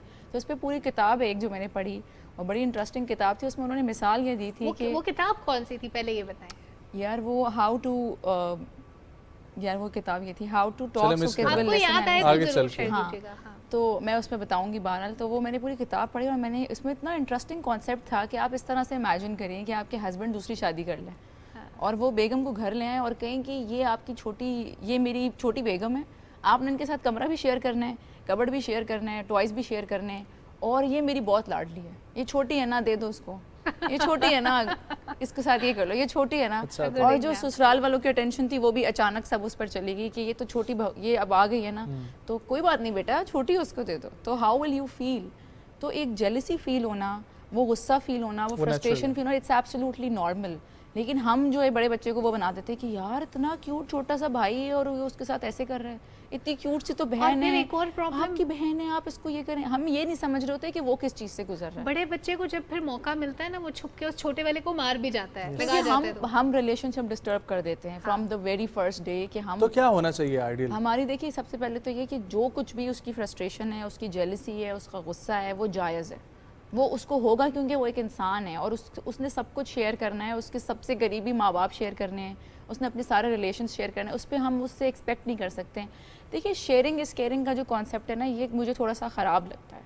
शेयरिंग इज़ नॉट केयरिंग, और हम अपनी सबसे प्यारी चीज़ शेयर नहीं करना चाहते और नहीं कर सकते, और ये नेचुरली आती है चीज़, चाहे शेयरिंग है चाहे एम्पैथी। आपकी 10 चीज़ें होंगी जो आप चाहते हैं कि मेरे कमरे में कोई ना आए और ना छेड़े, ठीक है ना। इसी तरह बच्चों की भी रूम जो है या उनकी जो स्पेस है वो उनकी दुनिया होती है। ये एक्सपेक्ट करना कि वो अपना सबसे फेवरेट टॉय शेयर करें, अपनी सबसे फेवरेट पेन शेयर करें, क्यों करें? हमारी भी 10 चीज़ें होती है ना, हम नहीं चाहते कोई ना हाथ लगाए, कोई ना शेयर करे, यार इस चीज़ को हाथ मत लगाओ, लेकिन हम बच्चों के टाइम वो चीज़ चेंज कर देते हैं। तो उनके भी अपने इमोशंस होते हैं। देखिए मेरे 10 दुपट्टे ऐसे हैं जो पड़े अलमारी में, मैं यूज़ नहीं करती, लेकिन कोई उसको हाथ लगाएगा तो मैं कहूँगी नहीं मैंने अभी नहीं देना, मैंने पहनना है ये। तो हम बच्चों से क्या कहते हैं कि यार ये तुम खेल भी नहीं रहे, दे दो उसको। तो आइडियल सिनेरियो क्या होना चाहिए सिबलिंग्स राइवलरी में? देखिए सबसे पहले तो ये कि आपने ये अपने आप को ये बताना है कि ये बहुत बड़ा चेंज है मेरे बड़े बच्चे के लिए, और मैंने उसको पूरी एक्सेप्टेंस देनी है, पूरी मोहब्बत देनी है, और वो मैनेज करना आना है। देखिए अगर आप माँ ये करती हैं कि कहती है यार मैं खुद थकी हुई हूँ और मैं बच्चे के साथ, तो आप उसको मैनेज करें, या आप अपने हस्बैंड को कहें कि वो उसको देखें, या नानी को कहें कि वो उसको टाइम मिले, वो ये फील ना करे कि वो आ गया तो अब मेरा कोई भी नहीं है। एवरीबडी सब उसको अटेंशन ना दे, कोई एक इंसान तो उसको अटेंशन। लेकिन देखिए अगर और अंडरस्टैंडिंग दे, एक्सेप्ट करें कि it's okay to feel jealous, ये नहीं करेंगे। लेकिन ये सब चीजें तो माँ सोचेगी ना, माँ के साथ जुड़े बहुत से घर में ऐसे रिश्ते हैं, दादा दादी होंगे, फुप्पो चचा, वो तो सब छोटे वाले। माँ इज इनफ। माँ बच्चे के लिए सबसे ज़्यादा मैटर ये करता है कि माँ बाप क्या कर रहे हैं, बाकी सब जो है वो बात की बात है। अगर माँ के अंदर ये अंडरस्टैंडिंग है, ये समझ है, ये अक्ल है कि मैंने किस तरह लेके चलना है, तो बाकी सबको इवेंचुअली आ जाएगी, ठीक है। बिकॉज आप वो बार सेट कर रहे हैं ना। सबसे पहले तो आपने एक्सेप्टेंस देनी है कि बेटा इट्स ओके, अगर आपको ये लगता है कि ये भाई आ गया है तो मैं आपको टाइम नहीं दे रही, मैं आपका ख्याल नहीं रख पा रही, उसको एक्सप्लेन करें ना, अच्छा अभी ये सो जाएगा तो मैं फिर आपके साथ ये करूँगी, हम साथ बैठ के टीवी देखेंगे, या हम जो भी आप कर सकते हैं, क्योंकि शुरू में एग्जॉशन इतनी होती है। मैं ये नहीं कहूँगी आप एक्टिविटीज़ करें, कलरिंग करें, बेशक साथ बैठ के टीवी देखें, लेकिन मेक श्योर दिन के 10-15 मिनट जो है अनडिवाइडेड अटेंशन उस बच्चे को भी मिले। लेकिन वो अनडिवाइडेड कैसे होंगे, वो छोटा वाला बच्चा भी तो साथ वो सोता है यार, दिन में 10 नैप्स लेते हैं बच्चे, दिन में कितनी बार बच्चे नैप्स लेते हैं। वो ये है कि शुरू में चले 40 डेज़ का, मैं नहीं कह रही कि वो फिर वो फादर है ना, पेरेंटिंग इक्वल रिस्पॉन्सिबिलिटी है। ये नहीं है कि मैं काम करके आया हूँ तो अब मैं कुछ नहीं करूँगा। ठीक है, आप काम करके आए हैं, आप ना करें, लेकिन वीकेंड्स होते हैं, नानी होती है, दादी होती है, हर चीज़ होती है ना, आप उसको मैनेज करके चले, उसको लेफ्ट आउट ना फील। ठीक है। और बच्चों के दरमियान में कंपैरिजन जो करना होता है, ये हम लोग क्यों करते हैं और इससे कितनी प्रॉब्लम जनरेट होती हैं? आई थिंक ये स्कूलिंग लेवल की मैं बात कर रहा हूँ, स्कूल लेवल के जो बच्चे होते हैं लाइक 3-4 ईयर ओल्ड, देखिए कंपैरिजन लोग करते हैं, हमारे यहाँ तो बड़ा कॉमन है, ग्रेड्स को लेकर, हर चीज़ को लेकर, वो इतना फास्ट है तो मैं इतने, हर जो बच्चा है ना वो एक इंडिविजुअल है और उसकी पर्सनालिटी अपनी होती है। मेरे दोनों बच्चे हैं, उनकी बिल्कुल डिफरेंट पोल्स अपार्ट पर्सनालिटी है, हालांकि हम ही उनके पेरेंट्स हैं ना। और दूसरा, पेरेंटिंग का भी स्टाइल चेंज हो जाता है, जैसे कि मैं I was a very different parent जब मेरा बड़ा बेटा था, और अभी मैं बहुत डिफरेंट पेरेंट हूँ अपनी छोटी बेटी के साथ, क्योंकि इतने सालों में मैंने बहुत कुछ सीखा, बहुत चीज़ें बदल गई, एक्सपीरियंस किया जो उसके साथ, वो मैंने सीखा कि अच्छा ये गलत किया है। आपके बच्चों में राइवलरी है? देखिए राइवलरी तो मैं नहीं कहूँगी, बट देखिए जेलसी भी होती है, लड़ाइयाँ भी होती हैं, वो सब चीज़ें होती हैं, और वो होगा। आप किस रिलेशन में आपका ऐसा जिसके साथ आप हर वक्त रहें और आपकी लड़ाई ना हो, चाहे वो आपका स्पाउस है, चाहे वो आपके पेरेंट्स हैं, तो ये तो ह्यूमन नेचर है कि आप किसी के साथ हर वक्त रहते हैं तो आपकी लड़ाई होती है। ये तो एक्सपेक्टेशन ही गलत है कि बच्चे लड़ेंगे नहीं, बट लड़ने के बाद जो बाउंसिंग बैक है वो कितनी हेल्दी है, वो कितना एक दूसरे के बगैर नहीं रह पा रहे, या लड़ाई में भी बाउंड्री सेट होनी चाहिए ना। जैसे कि मैंने रखा हुआ है कि आप कोई किसी को बैड वर्ड नहीं बोलेगा, जैसे कि तुम गंदी हो, ये मैं कहती हूँ कि ये आपने नहीं करना। जैसे आपने घर के रूल सेट करने हैं तो उसमें आप ये बताएं कि हमेशा बच्चे को ये बताएं कि ये कहने के बजाय कि तुम गंदी हो, तुम बदतमीज़ नहीं, उसको ये बताएं आप क्या फील कर रहे हैं। मैं उसको ये कहती हूँ कि आप बताएं कि मुझे गुस्सा आ रहा है क्योंकि आपने ऐसा किया, ताकि सामने वाले को भी पता चले कि मैंने क्या गलती करी। और जो इनिशियली जब बच्चे छोटे होते हैं उनको ये बताना नहीं आ रहा होता, तो आपने बच्चे का मिरर बनना है, पेरेंट्स ने बच्चों का मिरर बनना है। फॉर एग्जाम्पल, अगर बच्चा टैंट्रम थ्रो कर रहा है और वो चीज़ फेंक रहा है, वो अपने आप को नहीं देख सकता, तो मैंने उसको डिस्क्राइब करना है मैं क्या देख रही हूँ। अच्छा, आप टॉय उठा रहे हैं, आपका फेंकने का दिल चाह रहा है, आपको गुस्सा आ रहा है, आप फ्रस्ट्रेट हो रहे हैं, उसको वो वर्ड्स प्रोवाइड करें, वो वोकैबुलरी प्रोवाइड करें कि वो कम्युनिकेट कर सके कि वो इमोशनली क्या फील कर रहा है, कि अब मुझे गुस्सा आ रहा है, अब जिस तरह वो कहता है कि अब मुझे गुस्सा आ रहा है या अब मुझे ये हो रहा है, उसको अपने इमोशंस के बारे में अवेयरनेस मिलेगी ना। ये कहने से कि तुम बुरे हो, तुम ख़राब हो, हमारी प्रैक्टिस में यही है ना सोसाइटी की, कि जो इशू है उसको हम एड्रेस नहीं करते, हम ये करते हैं कि हम सामने वाले को बुरा भला कहते हैं। मुझे ये बताएं, हर दफ़ा क्या मामला बच्चों के साथ, अब दोनों बच्चे अगर आपस में लड़ झगड़े हैं, दोनों के साथ सुकून से बिठा के उनसे बात करने से हल हो जाता है? हर दफ़ा देखिए सुकून से बिठा डिपेंड करता है, कभी कभी सिचुएशन बहुत वो हीटअप हुई भी होती है कि दोनों एक दूसरे को बिल्कुल तैयार होते हैं कि मारने पर। सबसे पहले तो आपने अटैक रोकना है कि उनके हाथ पकड़ के कि हम मार नहीं सकते, हमें जितना भी गुस्सा आ रहा है हम हाथ नहीं उठा सकते, तो उसके भी हाथ आप पकड़ लें, ज़रा उसके भी पकड़ लें कि मारना नहीं। लेकिन अगेन मार को मार से नहीं रोकना, उसका हाथ पकड़ लें, उसके साथ बैठ जाएं, दोनों को प्रेजेंस दें और दोनों की बात सुनें, आप दोनों को मौका दें। अच्छा पहले आप बताएं, अगर कम्युनिकेशन वाला बच्चा है तो, अगर बच्चा जो छोटा बच्चा है वो तो जो बात नहीं कर सकता, उसको तो फिर ये है कि आप डिस्ट्रैक्ट कर दें, उसको तो इतना पता नहीं चलता, कोई और चीज़ दे दें।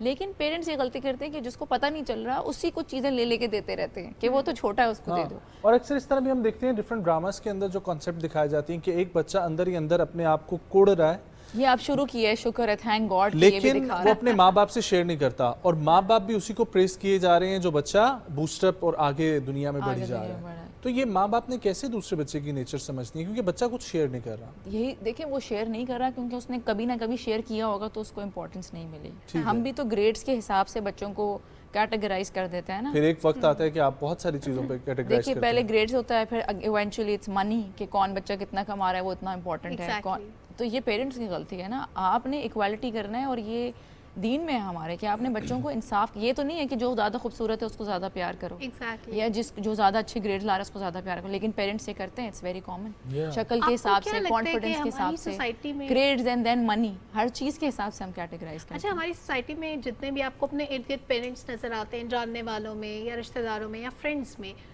क्या वो फुली अवेयर हैं कि उनको अपने बच्चों को कैसे ट्रीट करना है, उनका ब्रॉटअप कैसा होना चाहिए? देखिए फैमिली में तो मैं नहीं कहूँगी कि सब अवेयर हैं, जानने वालों में हाँ, बट ये है कि जानने वालों में अब अब मुझे लगता है कि अवेयरनेस है कंपेयर टू लेकिन 4-5-6 कंपैरिजन साल की जैसे पहले। हम बात कर रहे थे, समटाइम्स पेरेंट्स डायरेक्ट कंपैरिजन नहीं करते, लेकिन दो बच्चे खेल रहे हैं ना, Unintentionally, आपस हाँ। में बात करेंगे, कहेंगे कि ये वाला बच्चा जो है ना, ये इस बच्चे से ज्यादा तेज है, ये इससे ज्यादा लायक है, ये बहुत इससे तेज ज्यादा है, ये बहुत हम भी जिस तरह वही बात है कि अगर हम even if I am not saying it out loud, तो ये होता है जैसे कि हर बच्चे की पर्सनालिटी होती है। जो बच्चा ज़्यादा एक इंट्रोवर्ट पर्सनालिटी होती है ना, कि वो लोग दे आर वेरी स्मार्ट, वो खामोश रहते हैं, लेकिन जैसे my husband is an introvert, तो उनका ये है कि वो किताबें पढ़ते हैं, वो उनके पास बहुत एजुकेशन है, बट वो बोलने में जिस तरह उनका इतना नहीं है कि वो जैसे कि मैं एक्सप्रेसिव हूँ, तो मेरे पास जितनी नॉलेज है मैं तो सामने वाले को पता चल जाएगा कि अच्छा she is very smart and she is very talkative and she has a lot of it, लेकिन उनका नहीं पता चलता कि उनके पास इतनी नॉलेज है,